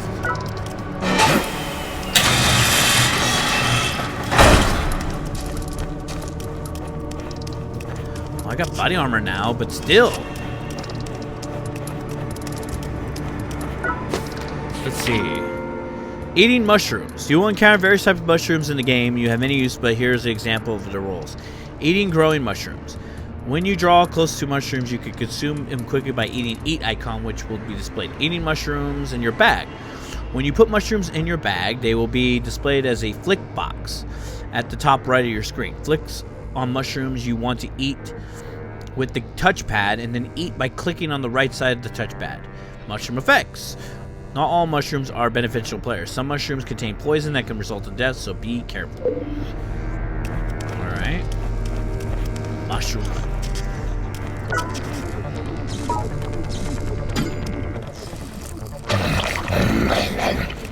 Okay. Good thing it wasn't poisonous, man. Yoga. I got some yoga in it?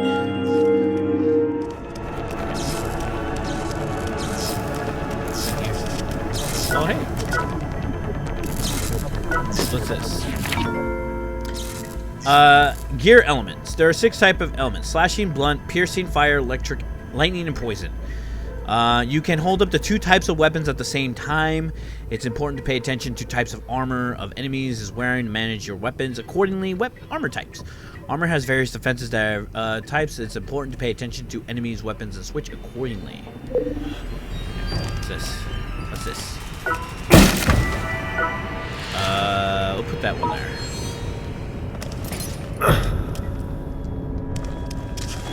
Okay. That's fire. Alright. Okay. Yoga shroom. Put that in the bag. Okay. Anything hidden? Nope.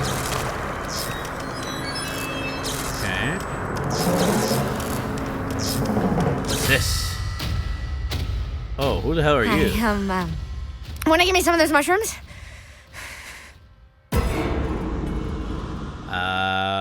Guess, sure. What does this say? Throwing mushrooms. You will encounter both mushrooms and beasts at the game.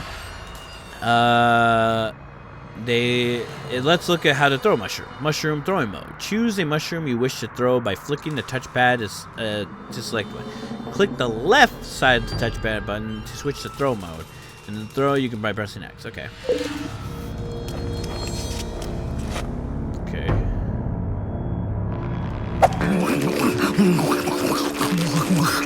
Okay.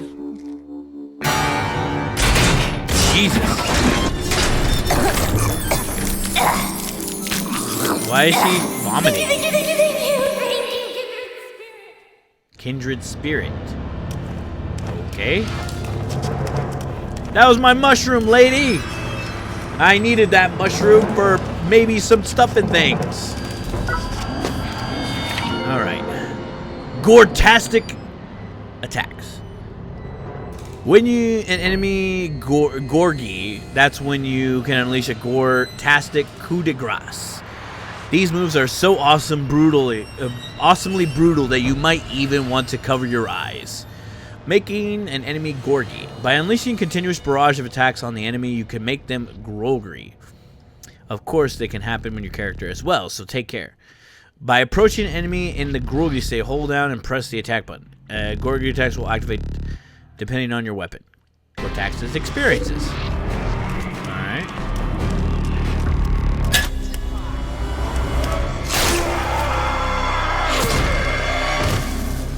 Oh god. This guy looks like he mean business!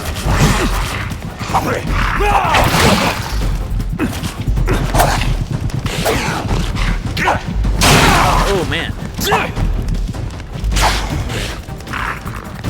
Oh god. How about you fuck him up a little bit?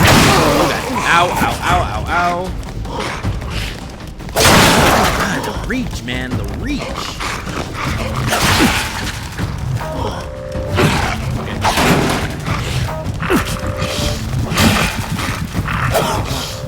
Oh, God.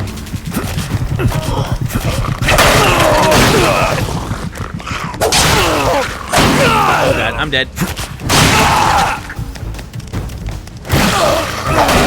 Can I not die?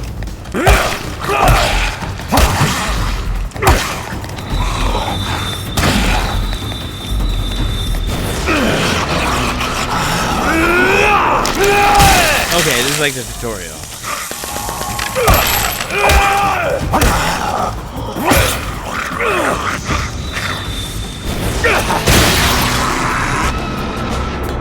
Okay.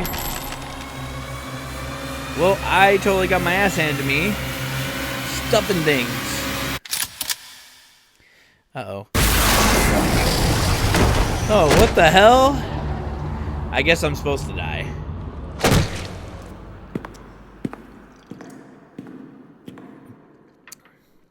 I guess. Oh, shit. And that dude got dead. That's a pretty cool fucking scythe you got there, buddy. Oh, it's a golf club. Wanna try again? Oh, wait. Let me put the title logo up real quick. You know how these things go. Woohoo! God damn it, Suda 51! You baller!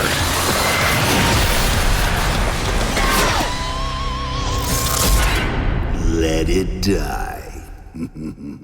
Is that Mark Hamill? Did they get Mark Hamill to do like the title screen stuff? I'm curious to know. Because if so, then that would be fucking awesome. Let it die.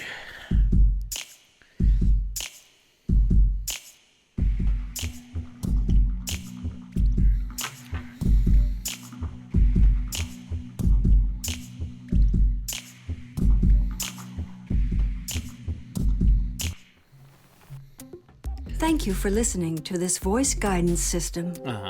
Let us embark on a journey of discovery about the many wonders of the Tower of Barbs. The Tower of Barbs. The Tower of Barb is located on the tiny 3.7 square mile island of South Tokyo.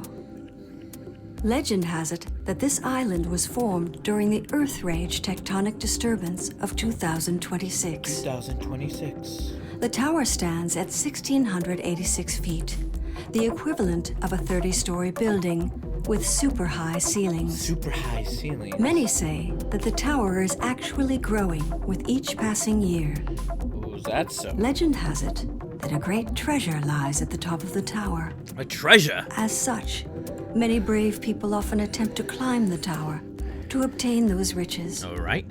However, none have managed to survive the tower's horrific trials, and thus the tower stands as a grim reminder of the many lives lost in search of this mythical treasure. Mythical treasure, you say? I hope that you too will enjoy your climb of the tower and experience the many wonders that it has to offer. All right. Pretty gnarly intro. Delta City. What the hell? Ah, finally waking up. You seem sleepy, so I turned it off. Huh? I'm talking about the Death Drive 128, of course, man. Death You were 128. just playing it, remember? Hey, pretty cool, huh? Pretty badass. It's the best game console ever, and this game, let it die. Let it Probably die. the greatest game ever made. Yeah. What the fuck? That little The tiny goal of the thing? game is pretty simple. Just make it to the top of the Tower of Barbs. Uh-huh. It's like a hack and slash roguelike kind of a thing. Hack and slash rogue. Hey, dude, you're a gamer, aren't you? Yeah. Then you'll totally be fine. Just try it out. Dude, you need to like chill I'll the set fuck it out, up for Uncle you. Death. Cool. Okay, all ready to go? Let's get started. The fuck? I'll start the game. What sort of beetle? What's up with that? Oh, Suda. I know, right? What the fuck? The Beatles, the game? The fuck, man? Depth Drive 128. Oh, Suda. Oh, that retro intro. Let it die.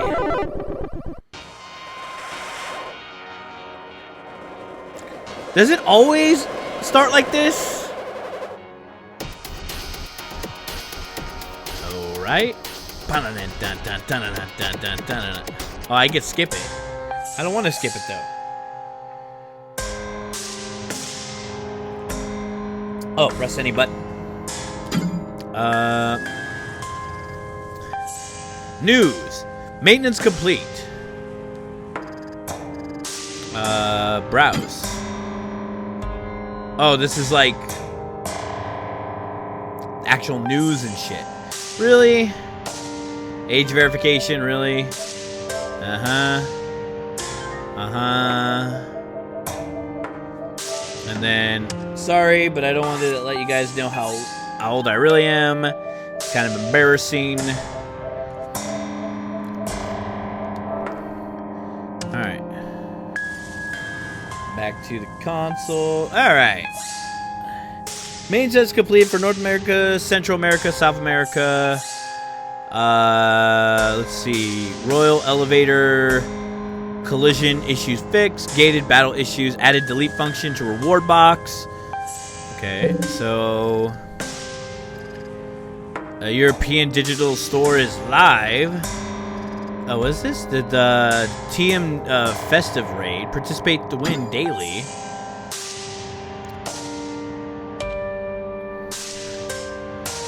Okay. Patch notes. What does this say? What about an apology? It said something about an apology? Oh, God. PlayStation browser. Alright, just close this. What's credit? What does credit mean? Let it die. Oh, the credits. Let it die. Let it die.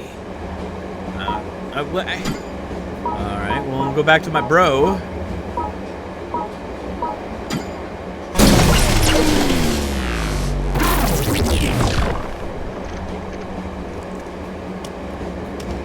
Select fighter.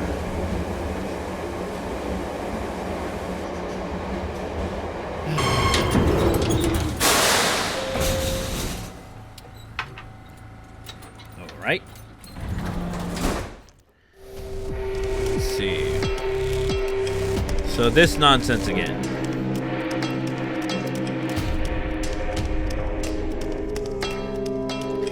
Bum bum bum. Okay. What's this? Looks like some sort of statue. Well, I can't read the lore on it. What's this? Let's see. Waiting room. The hub is your adventure. This is the waiting room of the station, bottom of the Barbs. The last stop of line 15. Situated under the Tower of Barbs, this room contains interesting features. Just what you're waiting for, you ask? Perhaps the question should be, what is waiting for you? Quit the game. When you want to quit the game, please select back to the title from the options menu when you are in the waiting room. If you quit the game outside the waiting room, it can treat it as a death, so be careful. Ooh, wow. So I have to go back to the waiting room. What's this? This is reward box. All quest rewards are placed in the box, in addition to login bonuses presented from Captain Yotoshima. Make sure you collect your prizes here after you earn them. What do I got, baby? Take them with me. Okay. My reward box is empty. What's this? Storage chest. The storage chest is capable of holding any other materials carried to the death bag, including equipment, mushrooms, and beasts. Okay. Oh, you look important. Choku Funshua.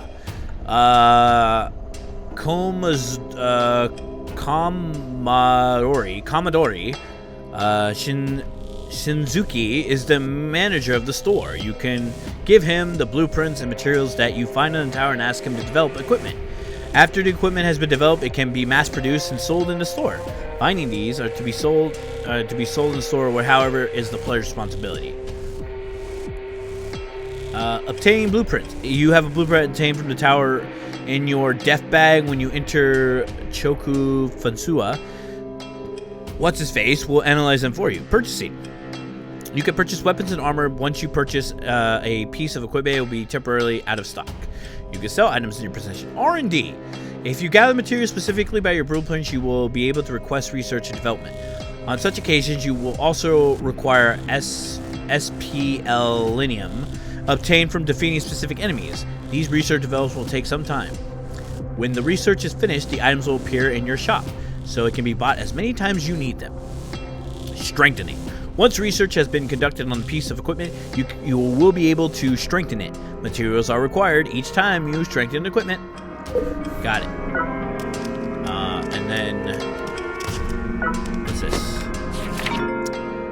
DH Service. We've teamed up with the insurance company Direct Hell to offer a special service to support players. It's called DH Services. You can access and sign up for it in the options menu. Remember, you'll need some of the special currency known as Death Medals to sign up, though. Accessing PlayStation Store. You can buy Express Passes from the PlayStation Store. You can also buy Death Medals and other helpful bags. Death Medal Exchange. You can exchange Death Medal for kill coins. Exchange at one rate for 5,000 kill coins. DH Express. You can often shout, I want to climb the tower faster, or I want to play more effectively. Well, all these can be yours with the purchase of an Express Pass using Death Medal. After you purchase the used Express Pass, the 3 service below, you will become available to you in 30 days. Once a day, you will receive a limited decal as a login bonus. These gold decals are various effects, including increasing your HP, or your XP, or kill coin gained from the tower. You will be able to use the Royal Elevator, unlike the normal elevator, which requires kill coins to operate. This extraordinary luxurious elevator will transport you to the chosen floor of the tower free of charge. The number of slots in your death bag will increase. These extra spaces are called Royal Slots and will be marked with a crown icon. If you use your Express Pass service on these items will be held to Royal Slots, it will be sent to your reward box. Oh, sweet, you got an Xbox One. Expanding storage. You can expand storage room by using Death Medals. For 2 medals, you can buy another 10 slots. These will always be usable. Time reduction. Death Medals can reduce time it takes for R&D. Continuation experience. Okay, so... what's this? Who the fuck are you? Okay, what's this? Cooking mushrooms. You will encounter mushrooms in the game, so let's take a look how to prepare. Cooking mushrooms by grilling them. Select the mushroom you possess, you wish to grill, and click on the left side of the pad. Throw the pad and the mushroom will grill in the fire stage. Some mushrooms cannot be grilled. You can also just throw them into the fire and grill them. Their effects changes when you grill them, so experiment with your cooking. Okay, what about you? Mushroom Club. The shop opens after you rescue the mushroom magistrate, the owner of the shop.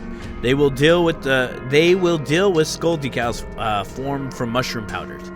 What are skull decals? Attach decals to fighter bodies and benefits of various effects. There are many designs and functions.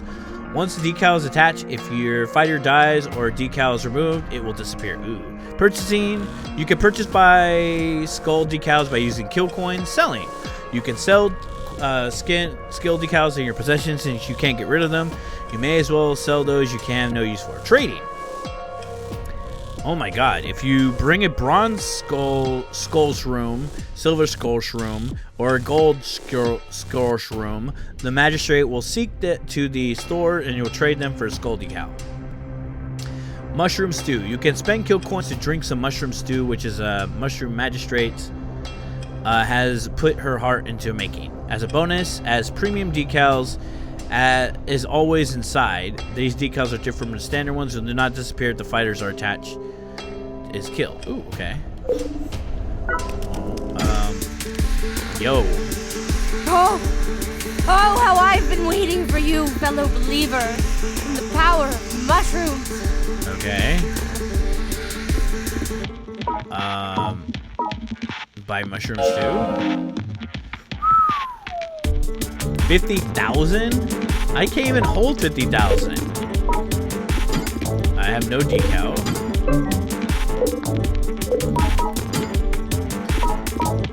I don't even have enough. Quest support.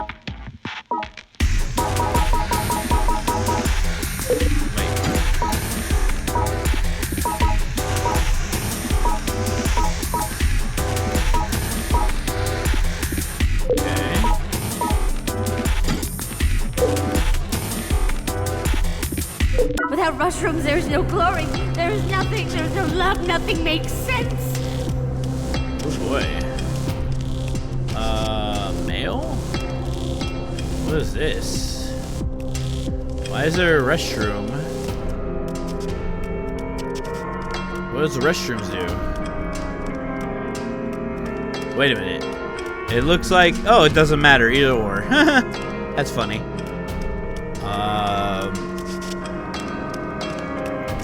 Let's see. Alright, man. No problem with the lurking. It's always cool to have lurkers. Lurkers are number one.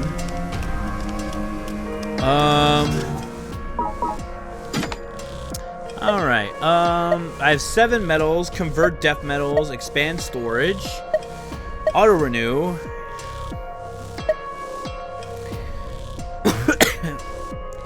What is this? Lasts for 30 days. Currency details. Gifted death metals. Okay. Access to the PlayStation Store. No. Convert death metals. Expand storage. Use Express Pass. Do I have an Express Pass? I don't even know.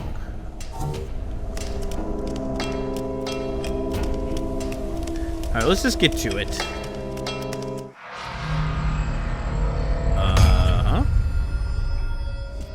Okay, what's this all about? What's all this nonsense about? Uncle Prime. This service is Uncle Death's will deliver the player present on his beloved Deathmobile free of charge. It's just not a login bonus. It's Uncle Prime. The contents are random. Be excited. Okay.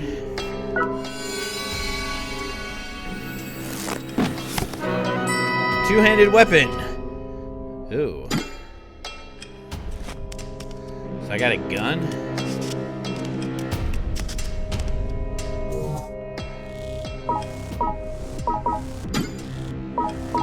Oh my god, that's like a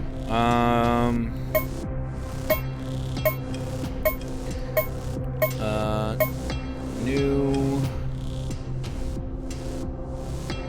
order.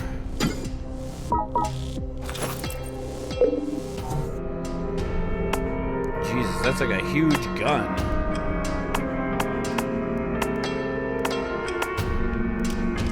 Okay. Alright, let's go. Ba-da-da-da-da-da.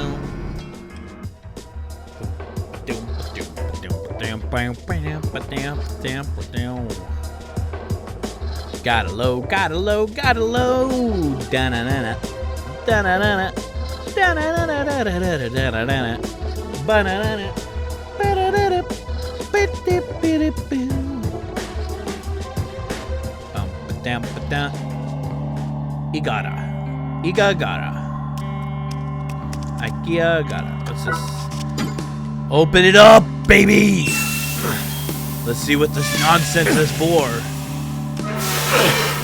That booty. That booty says number 4.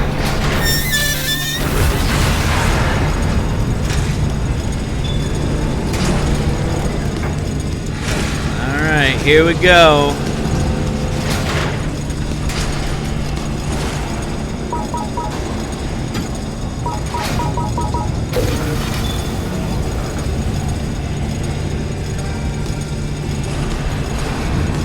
Alright, let's see what's all... If I'm gonna get shot again.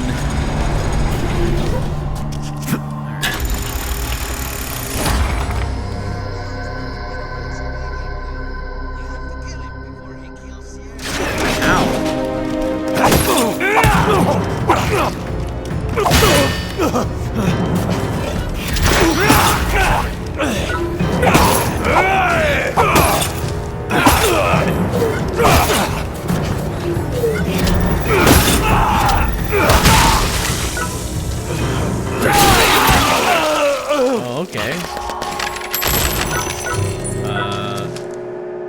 Oh, what the hell? Why can't I pick myself up?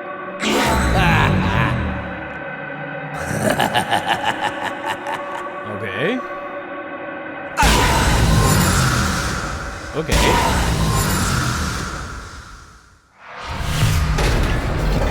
What does that do? Okay. Okay. Collect fighter. Okay. Let's see. Let's see. What does that do? Hater fraction. Your fighter exhausts their HP in this game, they will die and be resurrected as an enemy. When a fighter dies, they will transform into an enemy roaming around the floor on which they will meet their demise. Such fighters are called haters. If you assume control of a new fighter and defeat the haters, they will be revived and stored in the fighter's freezer. If you let them be and they defeat another player, the rewards will be sent to you in a reward box. Orange name enemies. All enemies with names displays in orange are haters. They might be one of your haters or a hater that was once in a different player. In either case, they are far stronger than most other enemies will face. Watch out for them. Okay, good to know. Okay, so oh, there it is.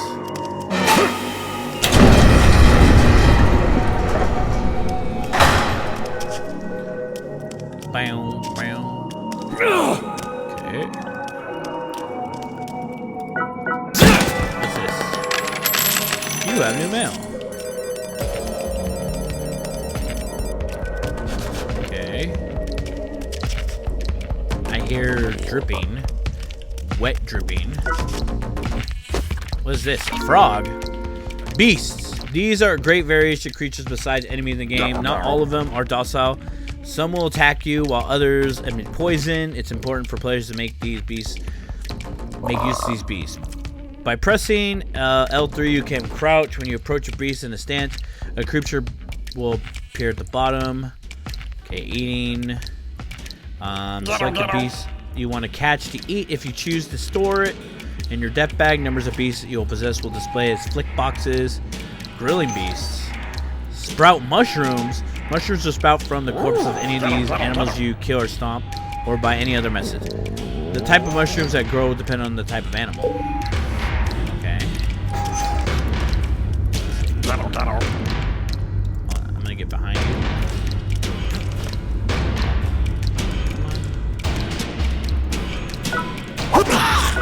Got you, bitch.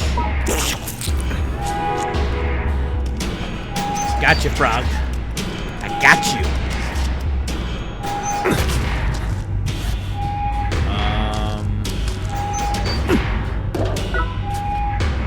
Effect explosion. We'll store it. I'd rather store that.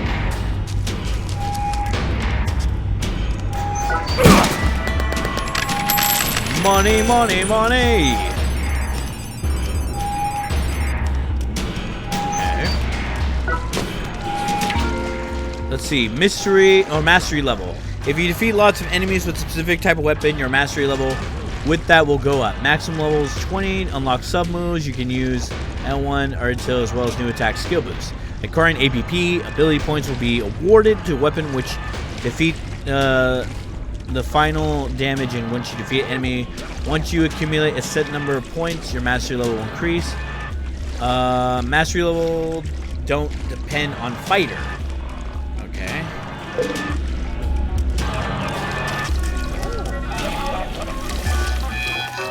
Let's see.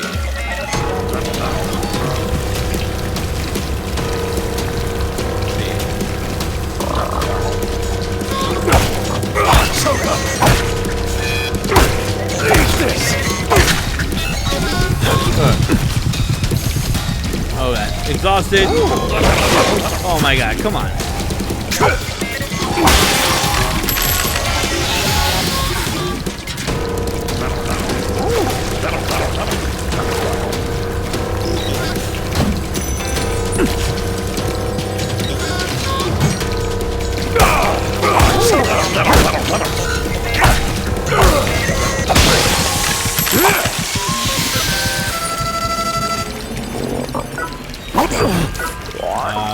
Eat it!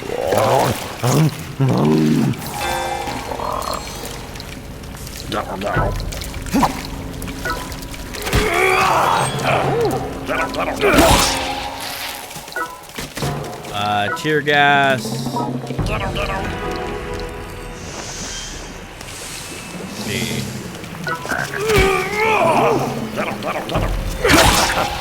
Alright,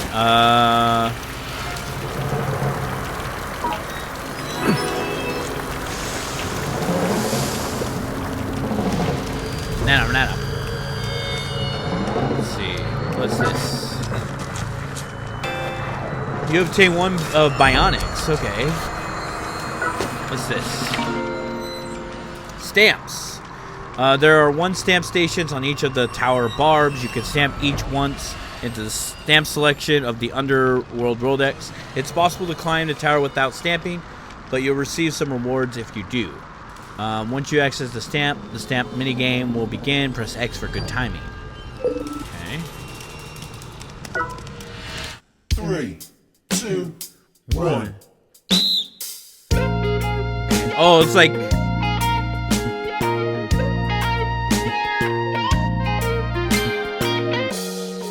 I have to hold it? Perfect! Yay! And it broke.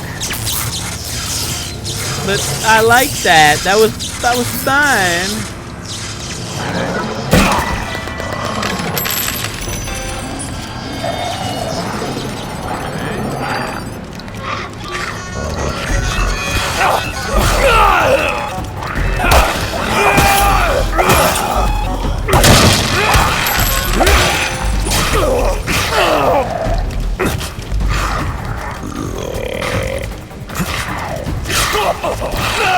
Oh, fuck you!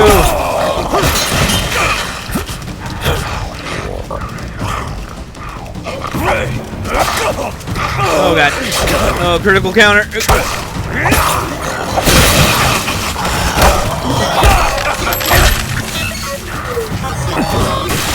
Oh no! I died. What does that mean? I lost everything. Okay. Are you in pain? Yes. Of course, you did die after all. I think dying is pretty awesome, though. Why do you think it's pretty sorry. awesome? Let me introduce myself. I'm in charge of insurance sales in the Tower of Barbs. My name is Kiwako Seto, and I work for Direct Hell Insurance. Direct Hell Insurance. Many people die in this tower in countless numbers of cruel and unusual ways. And we, at Direct Hell Insurance, are here to support those on the brink of death. Now, allow me to explain our insurance plan for you. All right. This is where the pay-to-win option. Direct Hell is the most trusted insurance plan. Got lots of rare stuff. Just got into a new area. Ooh. That cruelty and heartless. Game over. Introducing Direct Satisfied Guarantee. Instant coverage. Revive just as soon as you sign up. Your beloved items will be just as you left them. Return to the pit from hell all you want. Continue insurance. 3 guarantees. Let's see. But wait! Because this is your first time, there's more! We're offering you an amazing insurance package, completely free. Now then, let's bring you back to life, shall we? Okay.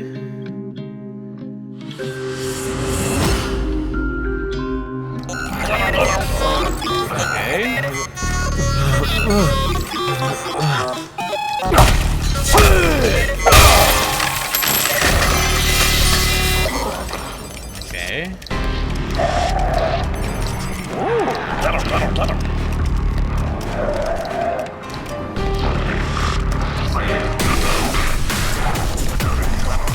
that guy's like, whoa, that guy's like a gun?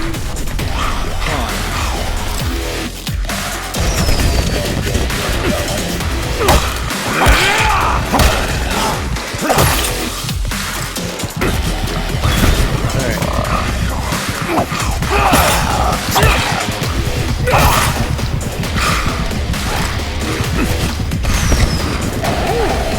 Oh, get me! Bam! Firework launcher. Okay.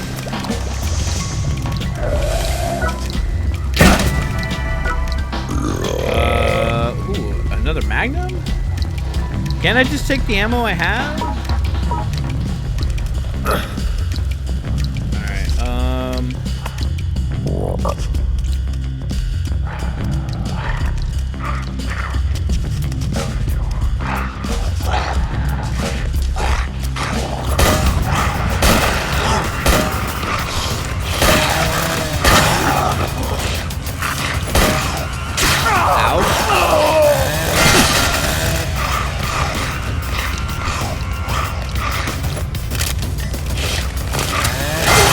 Oh, the reload. Count me on the reload.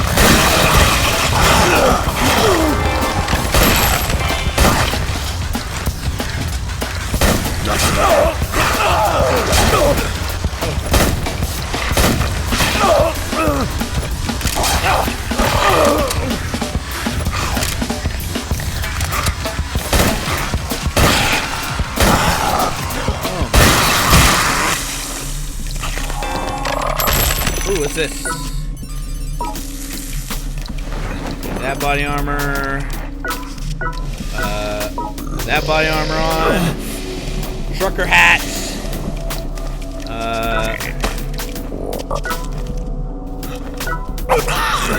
I'm gonna eat you, boy. I'm gonna eat you. Alright. Yummy. Alright, take care, dude. Cashola. Alright, what's this?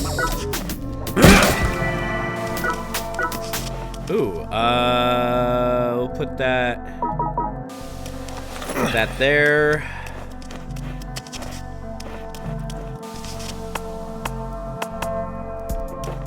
Let's see, I like the fist for right now.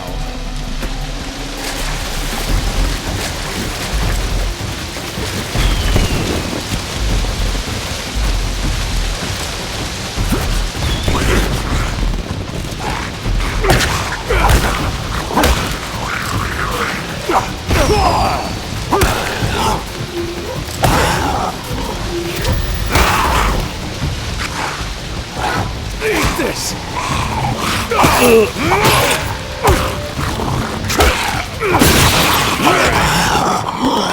Get fisted, bitch! Alright. What type of mushroom is this? REM sleep.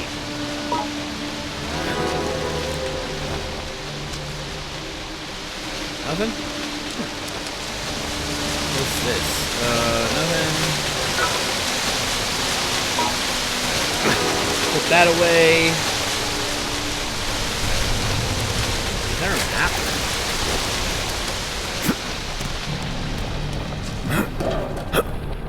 Okay.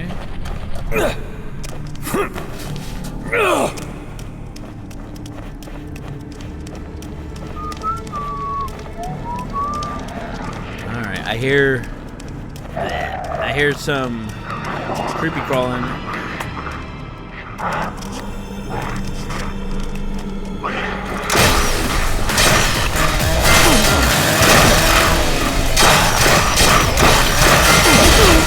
Ow!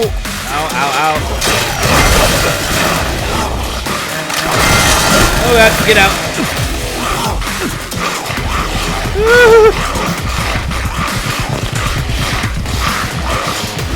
Oh god. Okay, let's go with...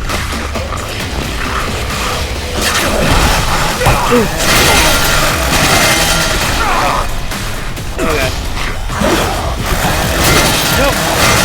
Oh, I'm dead. I'm dead. Oh my god. This is like really... Welcome back. So what if your decision today will surely lead to a bright future for you? Okay. Now then, let's bring you back to life, shall we? Try.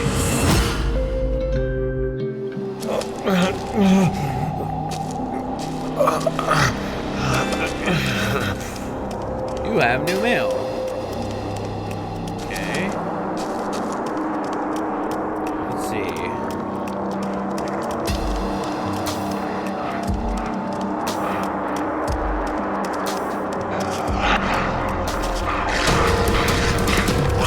Oh, come on, man.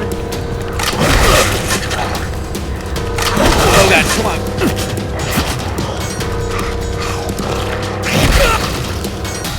Oh.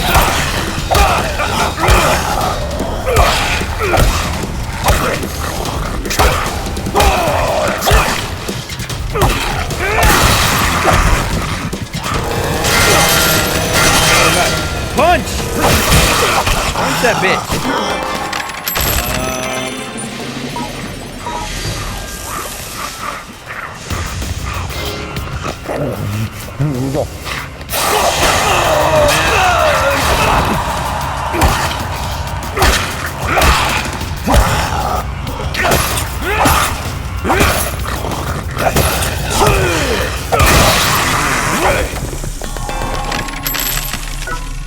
Let's go. Alright,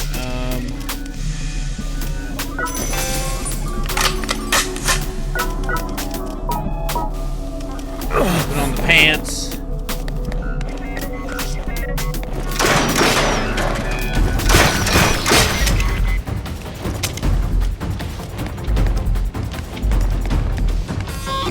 Oh, man.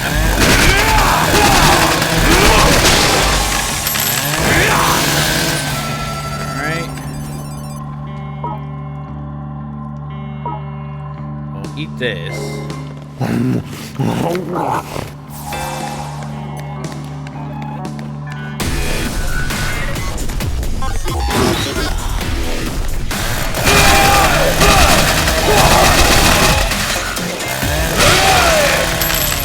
Get wrecked. Okay. Let's see.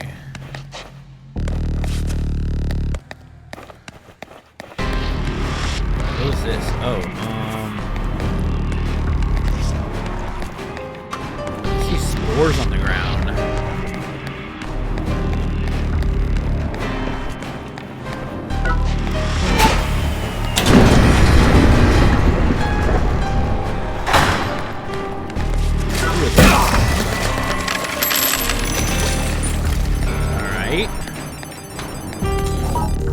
How do I return to title? How do I return back to the hub world though?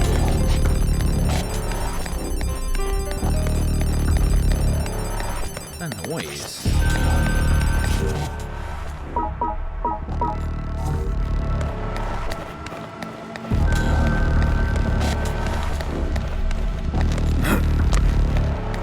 Let's see. Wait, this is a fire, right?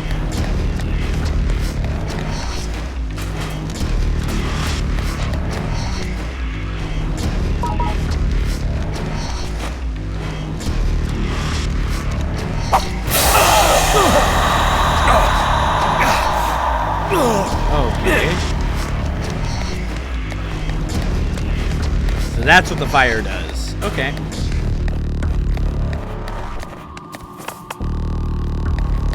Let's try using this weapon.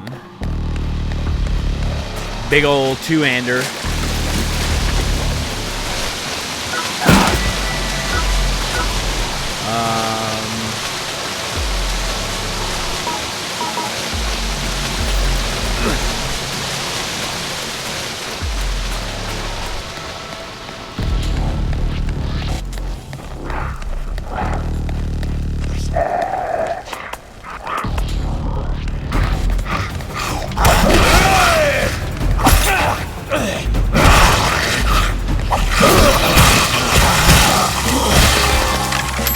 Bam! pickaxe. Level up. Alright. What does this do? Elevators. Tower Babel features not only escalators, but escalators also includes, excuse me, the GH Express Royal Elevator. There are also a system of rare sub-elevators run only between certain floors of the tower. For more information about the DS, please read the Bar Bible version 20 about DH services. Getting on, getting off.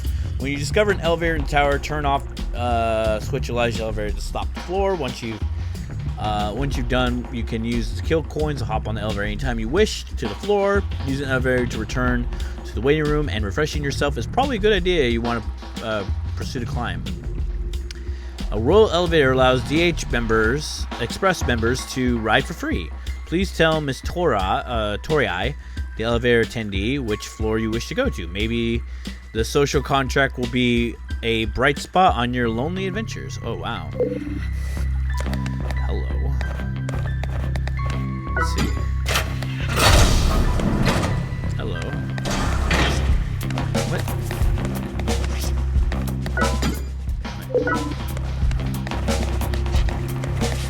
What the hell? Why can't I go?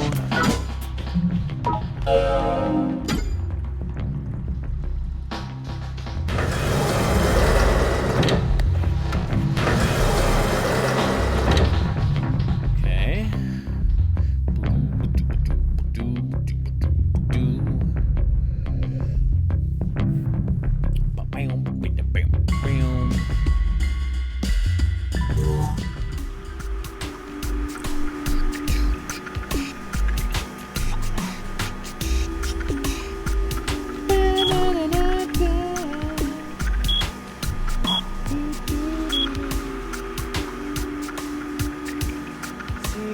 Such a piece of shit. Okay.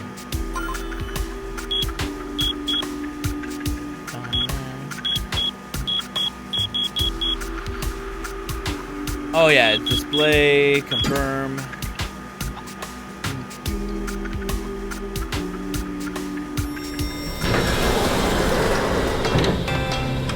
Alright, you have new man.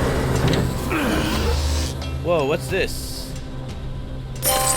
Mango head. What the fuck?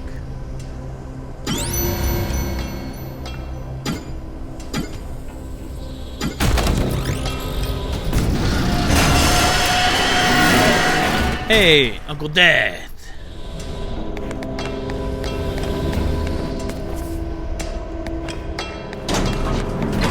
Oh, I can't open it until 19 hours.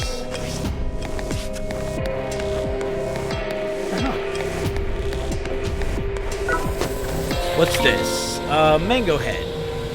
Mingo Head. Mingo Head is the game fighter training machine at fancy characters who always greets the players when they return to the waiting room.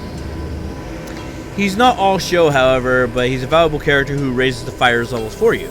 Experience you will receive for defeating enemies and eating mushrooms in the tower. By collecting EXP, you can raise your fighter level EXP. Can only be used in the fighter who acquires it. Leveling up. Upon returning to the waiting room, Mango Head will absorb all the kill coins and spelinium you collected. And if you have enough XP to level, you can split the points between your 6 characteristics to become stronger. HP, Strength, Dexterity, Vitality, Stamina, Luck. Let's see. I want Vitality, Stamina, HP, more Stamina. Let's see.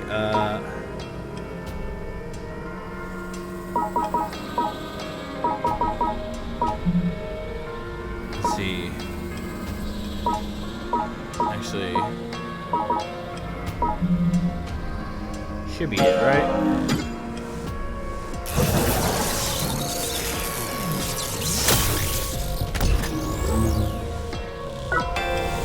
You have mail. What is this? Buffalo Bank. This is a bank that holds the kill coins you receive from treasure chests after defeating enemies. They will automatically store in your bank when you return to the waiting room in the tower. When you make a purchase at the store that accepts kill coins, the amount will be deducted from your bank. In the same way, the value of the items you sell will be added to your bank, so you don't have to worry about withdrawing, depositing it yourself. Okay. What's this? Let's see. Vanishing point. By accessing the vanishing point foundation in your center of the waiting room, you can suspend your game and return to the hated arcade. The waters of the fountain will also heal your wounds and soothe your troubled soul. Hated arcade. The arcade is now at Taka Don Ebata in the Senjinju ward of Tokyo. The official Death Drive 128 is installed here. Uncle Death. Age unknown. Hobbies include skateboarding, video games, and golf. Calls the player senpai as mark of respect gamer to gamer. Talking to him will activate the Death Drive 128, allowing you to resume the game. Minji. 21-year-old pro gamer contracted as a character for the official image of the Death Drive. He's proficient in many games. He's already cleared this one 6 times. He's usually busy playing video games, but will give various hints during the game. Naomi Detox, 17-year-old typical high school junior who works at the counter at the hated arcade. She constantly texts on her cell phone. If you open the Death Drive compatibility laptop DMate on the counter, you can take on quests in the game. Mother Barb. A unit requires guidance to the Tower of Barb via a diorama image. It shows information, exploration, expansions on the Tower of Barb's based in game progress. Okay. That's cool and dandy, I guess. That's still a bathroom. She's still dancing on the pole? Yeah, she's still dancing. Oh, how I've been waiting for you. Without mushrooms, there's no glory. There's nothing. There's no love. Nothing makes sense. Let's see. REM sleep.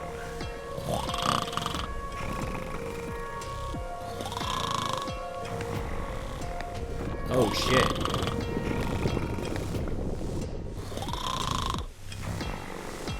Why are you sleeping, bro?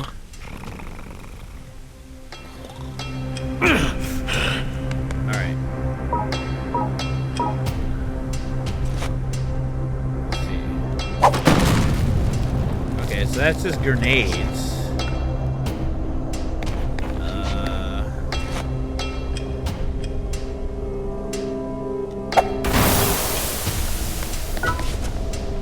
Nothing. Let's see. What's this? The SPLM tank.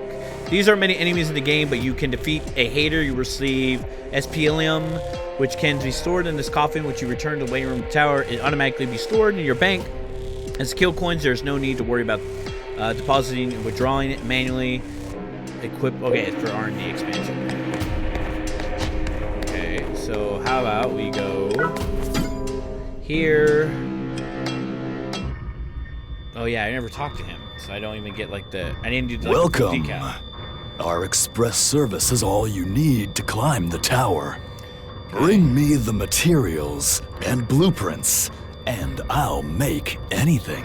Anything. However, I'll be needing some of your things in return. I use that energy to make the goods. Get it? Get it. All right. So Death bag. I want to sell me. Wait, is there a way to strengthen?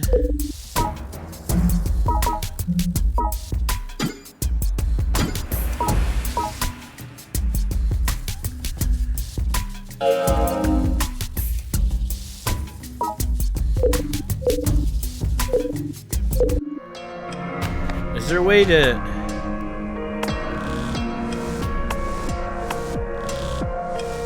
combine these two? Let's see.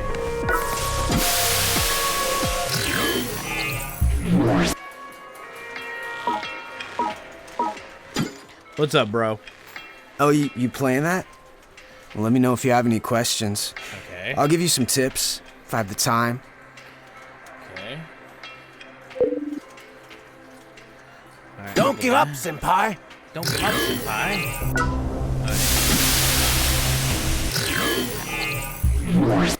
Oh, where's different glasses? Huh? Yo.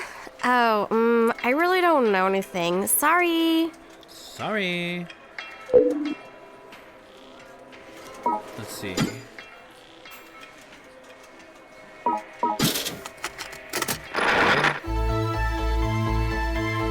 Mother barbs. Thank you for listening to this voice guidance system. Okay.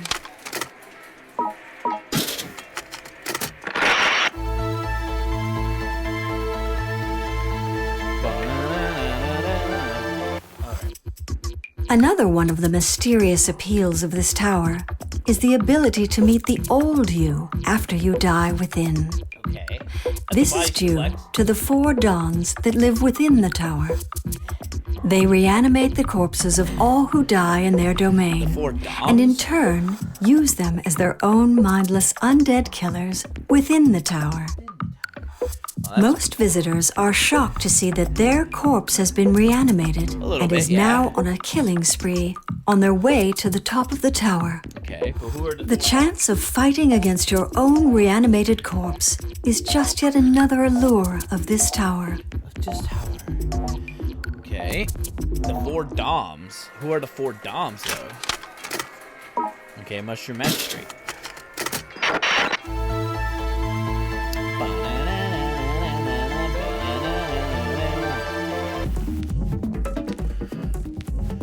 Momoko Yamada, 27 years old, Okay. also known as the Mushroom Magistrate. Okay.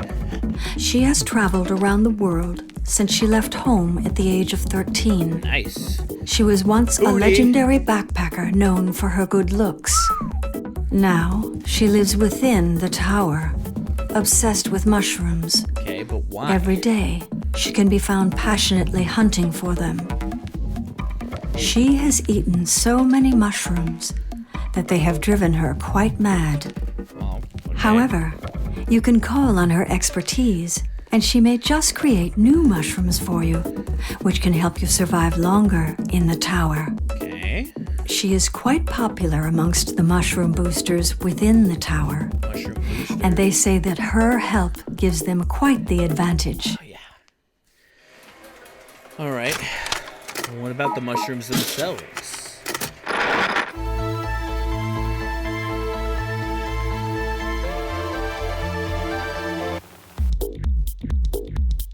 One of the many attractions of the Tower of Barbs is that several different types of mushrooms can be found within its walls.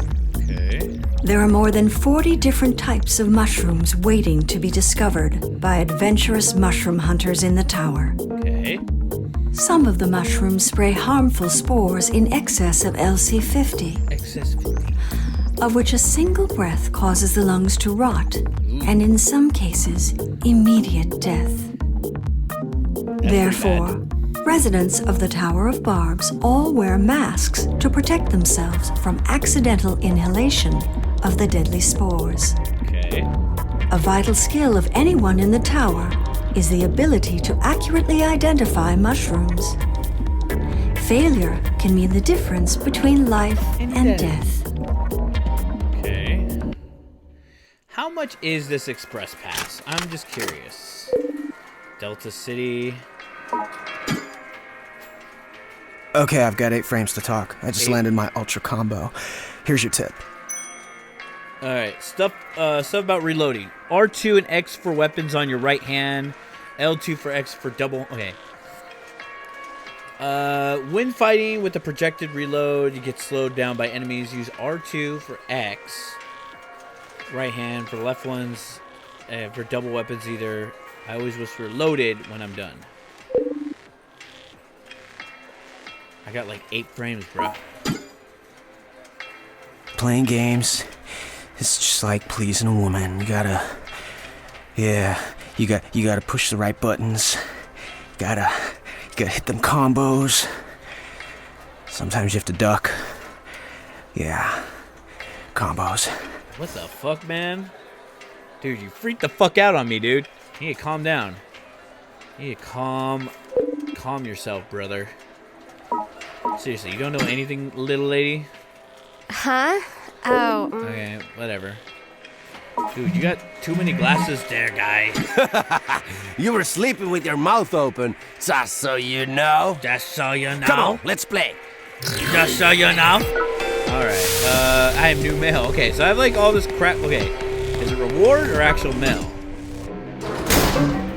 The reward box is in there. Okay, where's my mailbox at, though?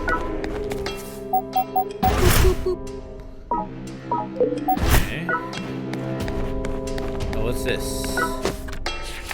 This is Fighter Freezer. The characters that play controls in the arena called fighters. You can possess several ones at a time. The places where you store them are called the Fighter Freezer. Fighter types. There are 8 fighter types. Each can control in the game. Each has its own skill decals and skill bag slots, and throw different and stronger. The mass equipped are usually a range vary. The abilities are balanced. Each attribute can be raised equally. Strikers, defenders, attackers, shooters, collectors, skill masters, luck stars. Select the fighter, the campaign, and fight your own. Okay. Watch out for red names. If you see a fighter with a red name, it's a hunter that someone has sent after you. Make sure you take revenge against them, and you fight them. Settings. You can change the fighter's title and assign skills decals here. You can also manage to select fighter, death bags, and sword troops here. Disposal. Fighters you no longer need can be disposed of. You'll be able to get back the SPL stored in these fighters. Purchasing fighters. There's Speezer. You can throw Fire Depot, purchasing new fire, selecting monitoring side. By using kill coins, you can request a hater retrieval. Though expensive, it allows you to retrieve equipment and armor instead of losing them. Got it. What about mail? Where my mail at? Is there a mailbox somewhere? Mailbox Reno. That's the thing. Let's see.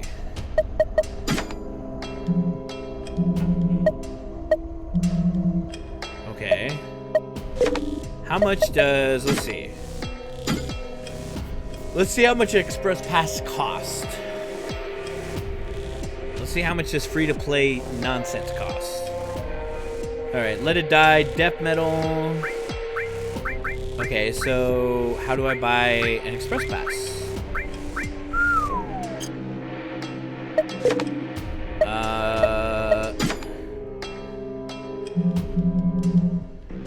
How do I gain...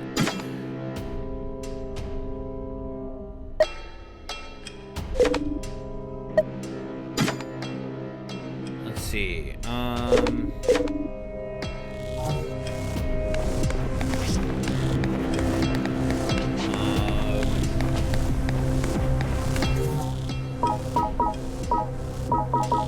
Let's see.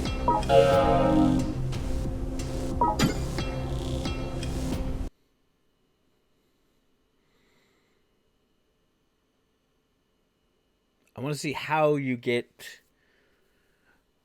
back to reality. Or how do you get... It says, like, new mail. I'm like, what the fuck? What is new mail? I don't know what this new mail shit is, okay? Ba-ba-da-ba.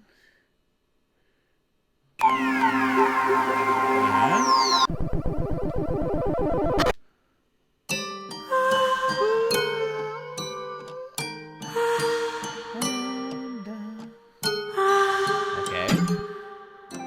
Maintenance complete. Message from operation team. Let it die. Let it die. Okay.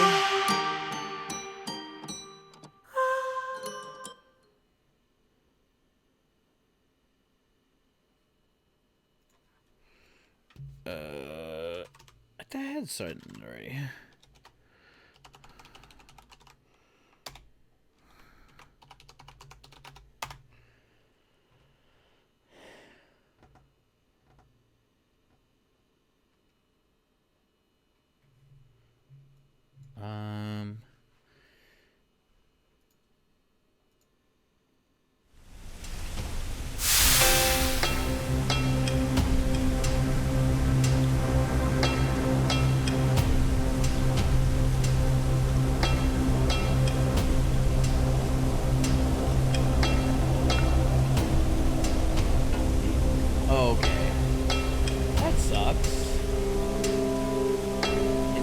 S owners. Okay.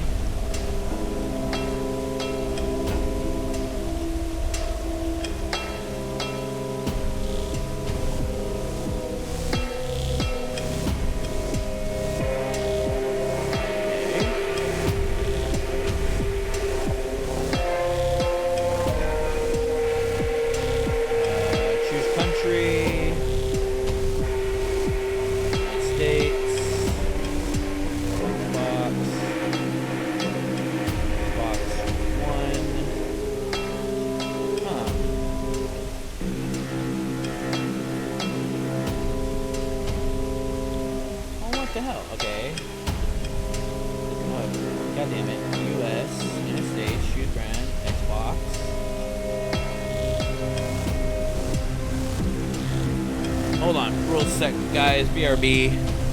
Be just a sec. Just somebody else. Stand by.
Got a little bit distracted there, but you know, there was like a free promo thing, and turns out it wasn't. Okay, so how do I combine? Okay, hold on. It's X. Oh, damn it. Okay, how do I reload?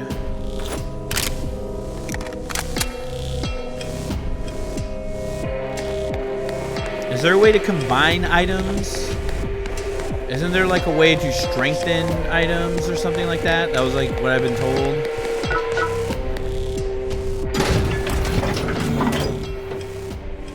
What is this? Cliff is an all-arounder. All-arounder. But,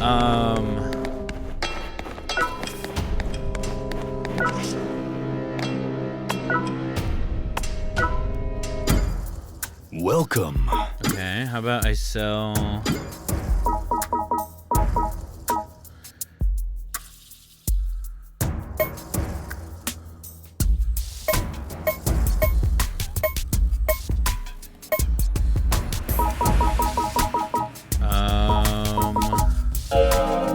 Thanks. Let's see.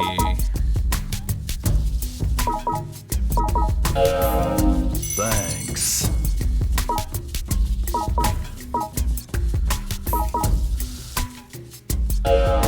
Thanks. Okay.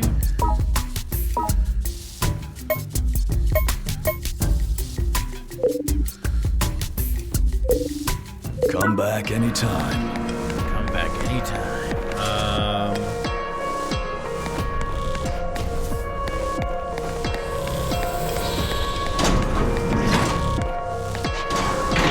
Dude, what the hell? Why you gotta close the gate on me like that? Alright,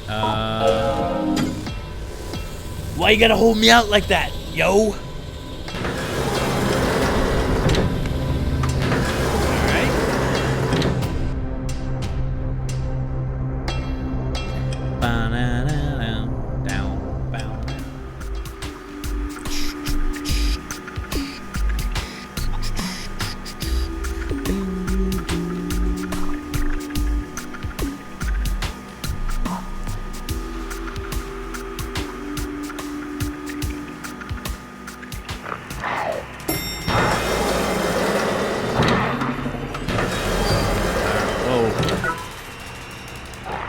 Come back? Oh, some of them came back. Oh, you want to play? Let's go. Oh, come on.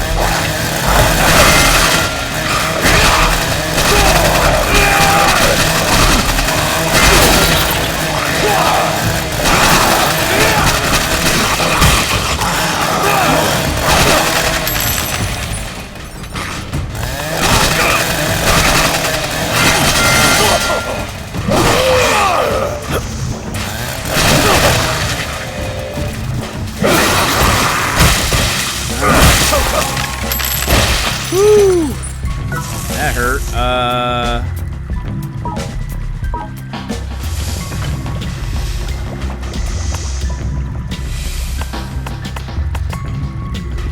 Let's see.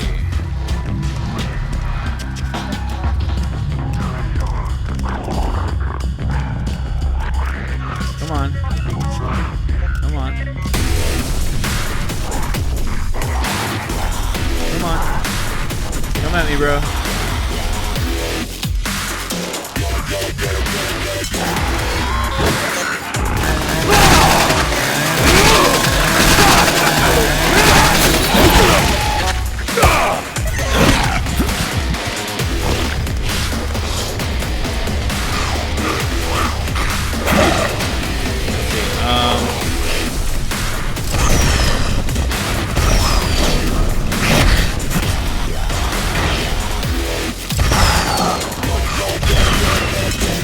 Oh god, damn it.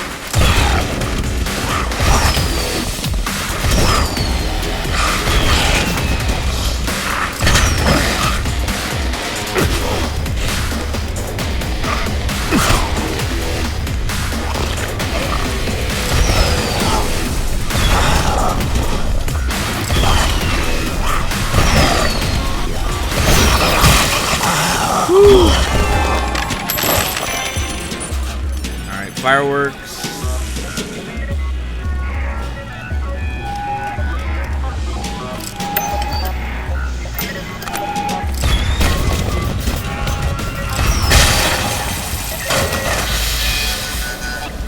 Shit. I need some food or something.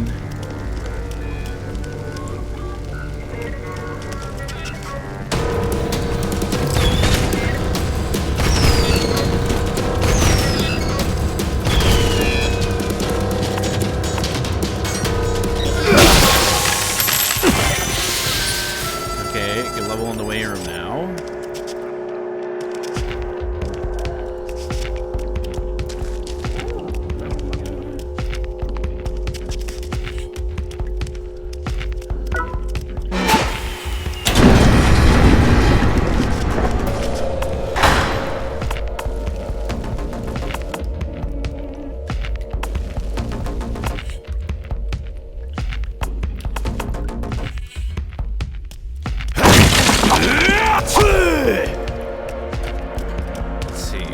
What we got here?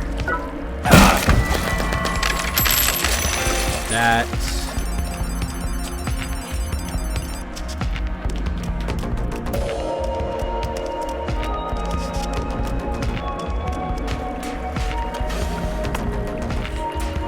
Try this.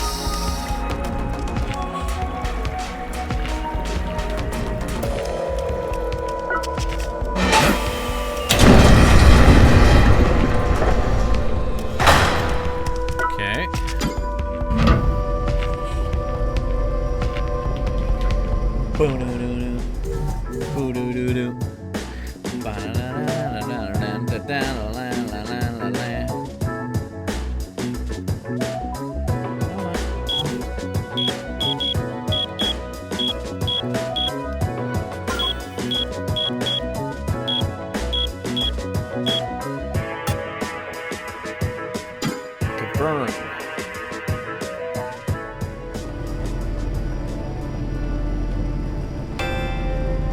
New quest has been unlocked. Okay.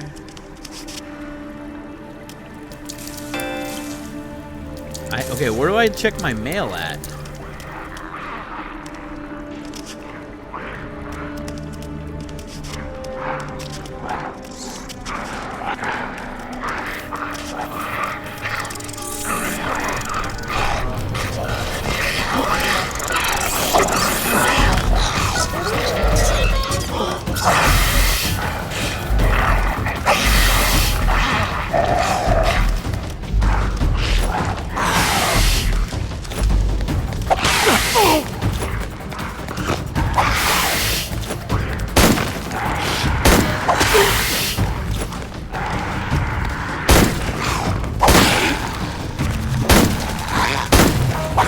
Oh god. Oh god. God damn it. Let's see. Your death was totally gruesome. Oh, I see. That's too bad. Sometimes such decisions are necessary, though. Yeah. I understand. Okay. So, what do I do now? How do I begin again? Do I lose all my levels? If that's the case, that would suck. Do I lose all my levels? Cause that would be fucking hella risky. That's like hella too risky for me. That's too much Dark Soul-y for me. Always restarting at 0. Yeah, not good. Boom, doom, doom, doom, doom, doom, doom, doom, doom, doom, doom, doom. Alright, stand by. Let's see. Whew, cost too much.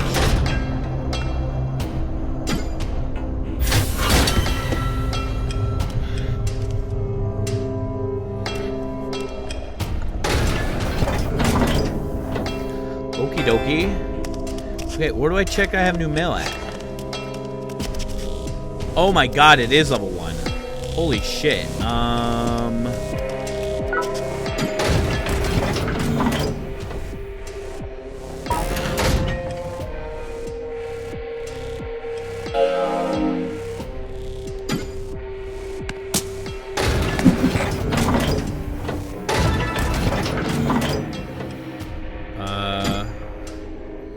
Yeah, I'd rather have me than the other me.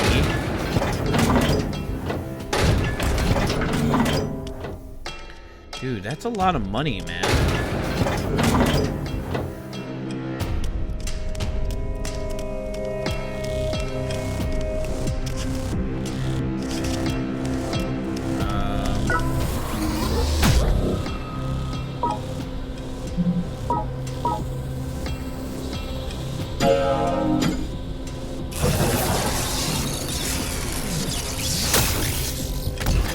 Okay.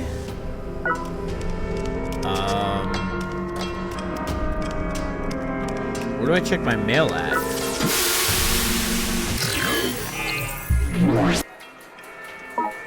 Okay.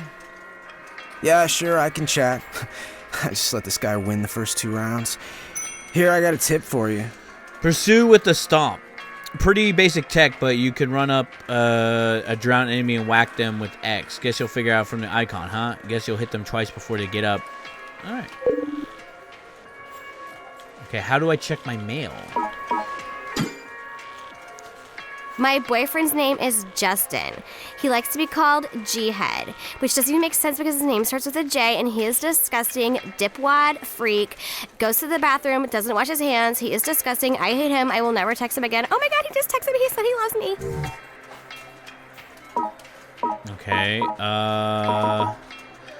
defeat a hater. Let's see. Defeat 10 screamers. Let's see. Defeat 5 enemies using the using Gortasic? Sure. How about we just accept them all?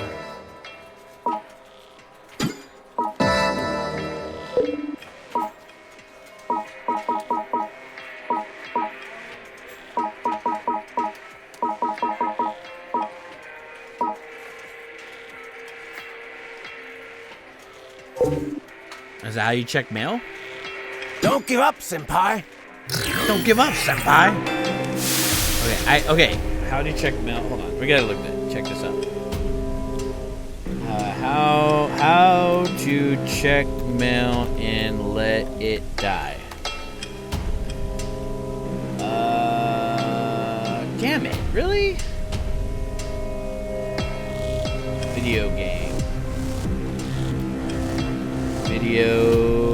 Video game.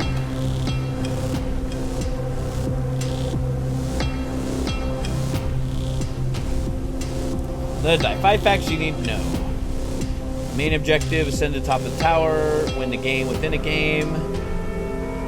Battle system: Dark Soulish, but does few things different than contemporaries. For risk reward system. Studio One's influence can be felt throughout. Yeah, totally know. Okay, but it doesn't tell me how to continue. Like, what the hell is this? What the hell is, like, up with the fact that I don't know how to check my mail? Like, is the mail in here? Uncle Dad. Okay. Maybe this is what it is. Oh! That's what my mail is. Okay. Got it. So it's my Rolodex. Got it. What's this? Fireworks. Okay. So that's what mail is. And then he has like tips. And then login bonus. You have nothing. Pictures. This is yoga shrooms. Nice. Healing effects. Dose types. YB. Oh, it's a catalog. Okay. Tutorials.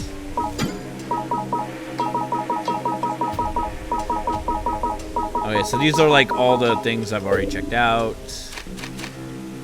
Let's see. Picture book. Bestiary. One type of mushroom. Let's see. Quest lines. My data. My data. My data. Okay. So that's what it means by... And then I don't know how to use Express Pass.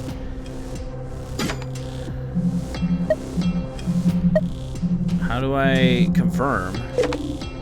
How do I get these Express Passes? Fuck, man. I gotta learn to, like, not die now. Hey, let me in. Let me in, damn it.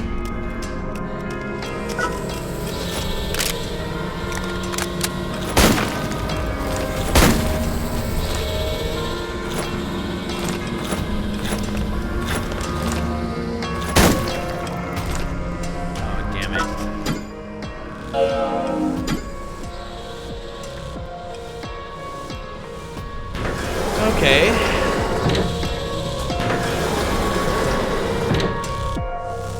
Maybe I have to, like, farm the first floor or something. Maybe that's what I should do. Is farm the first floor for a couple minutes. Oh man, it's almost 2 o'clock. I might have to end it pretty soon.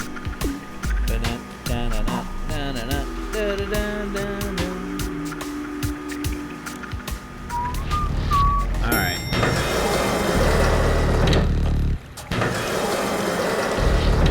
Let's see.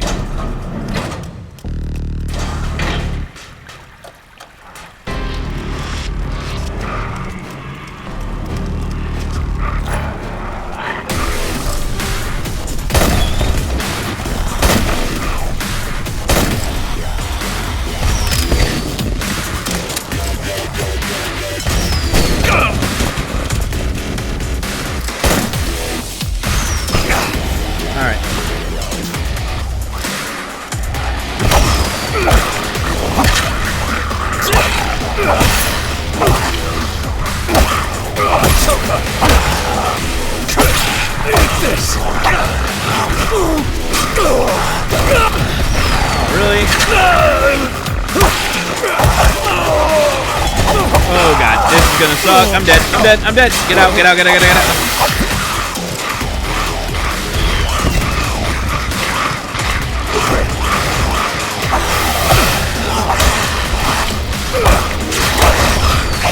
Oh god, get out. Get out.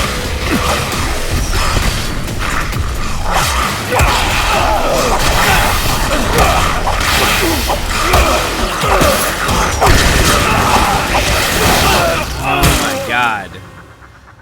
Dude, how do I live through all that? Your death was totally gruesome amazing. Really? Thank you so much. Strong decision making is key to survival and... Yeah.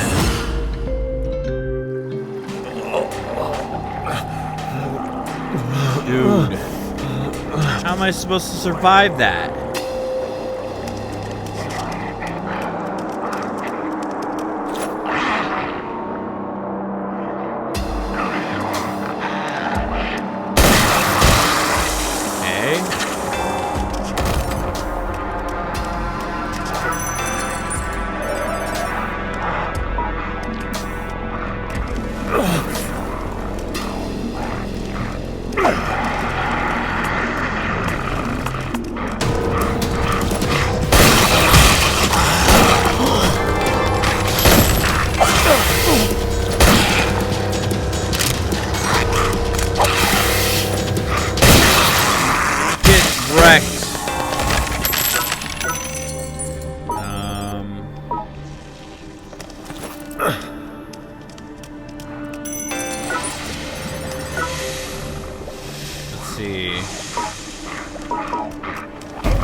do have to keep on farming the floor.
Pants. Put on the pants.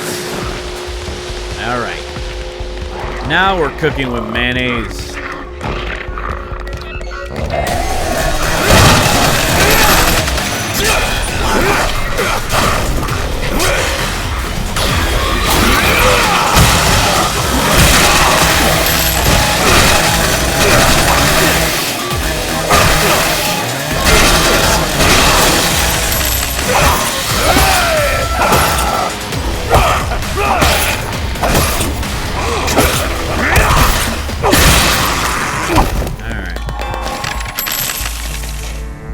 What is this?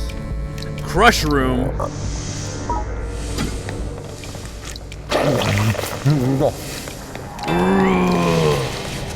What's this? This is tough room. Let's see, where is the froggy? Let's storage it. Crush that crush room. Let's see. Yeah, let's just use this until it's depleted. Bum, bum, bum, bum, bum, bum, bum, bum, bum, bum. Get some!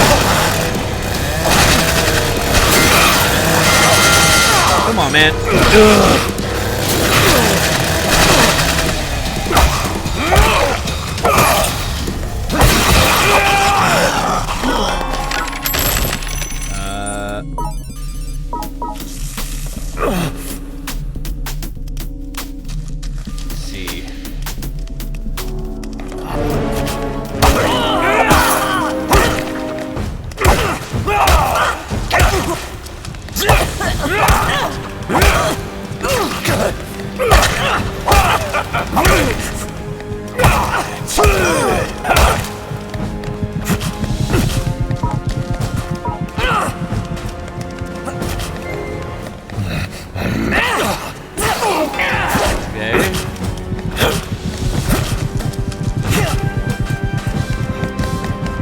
Run, run, run, run.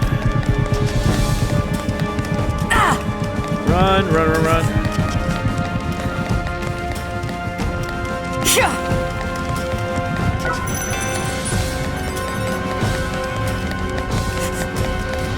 Shit, run. Run. Run.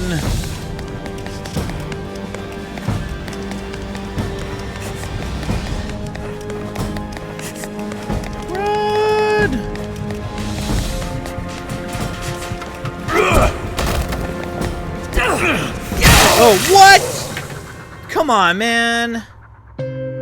How was I supposed to face off with that? Back. So what do you think about our insurance? Oh, I see. Okay. That's too bad. Sometimes such decisions are necessary. Okay, I get it. I understand. Okay.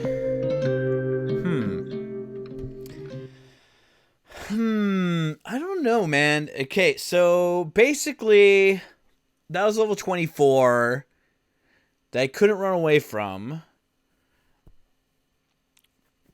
It's going to cost me 5G just to get my character back. I was like, way too early. I have to... Okay, probably like Dark Souls. I'm probably going to have to watch a couple streamers play this game so I know what the hell's going on. Maybe I'm doing something not right. That's my conclusion. Let's see. Yeah, it's going to cost me 5G just to bring him back, and I don't have 5G.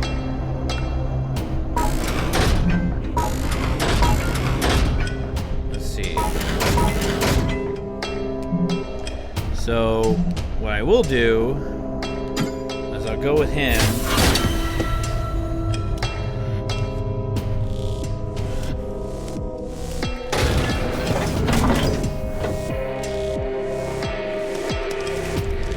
Alright. And then I'll just call it a night. Alright. Whew. Alright. Yeah, it's almost 2 o'clock. I've been up pretty early today, and I didn't get much sleep last night, so I do apologize for cutting out a little bit early. Thank you guys so much for being here. I felt like that first hour or so, I poured my heart and soul to you guys, so it's been a pleasure. Sorry if I'm a little down, but all of it's true. All of it's definitely true about the future of this channel. Don't really know what to do next as far as like compensation or, you know, supporting this continued broadcast. I will figure something out, but it's gonna be tough. It's not gonna be easy. And no, not Spotify. Yeah, I will figure it out as soon as I come up with a plan. But until then, the full month of December, probably the last week, I will be streaming I'll be streaming Super Mario RPG. This weekend, though, I am going to be playing the Breakaway Alpha, Beta, whatever it is that is I got invited to because, you know, it's a new game. I want to check it out, see how everything flies with it. So look forward to that. But until then, I'm done. It's been great. Fantastic. I'll leave you guys with more Eric Sapp. We already heard the song today because, you know, obviously we had that huge interruption with downloading the patch for the first game. So I do apologize. Tomorrow it'll be another late stream because I'm going to be seeing Rogue One. I got to wait in line pretty early because my little town sometimes like to come out for whatever reason. Like some movies they come out for, and then some they don't. So I have to prepare either way just because I like getting good seats. And I hate going on release date, but I also hate the fact that it could be spoiled at any moment. Like right now, people tend to spoil things. So that is it. Thank you guys so much for being here. It's awesome. Sorry for that. Like I said, that little interlude of like crushing defeat and crushing truth. But it's I'd rather be truthful to you guys than, you know, sometimes I can't be truthful to myself. And this is kind of a way to kind of like reflect in my own failures and disappointments. So, because I want to be transparent. I want to be honest with you guys. I want to be right there for you no matter what. Because I feel like that's what Twitch does. Twitch allows us to express our truest intent, our deepest desires, and come together as the broken, because we all have something terribly wrong with us, to be going to a video game website and hanging out with the random strangers. So with that, thank you so much. It's been my pleasure, guys. Adios. Have a good one. Peace.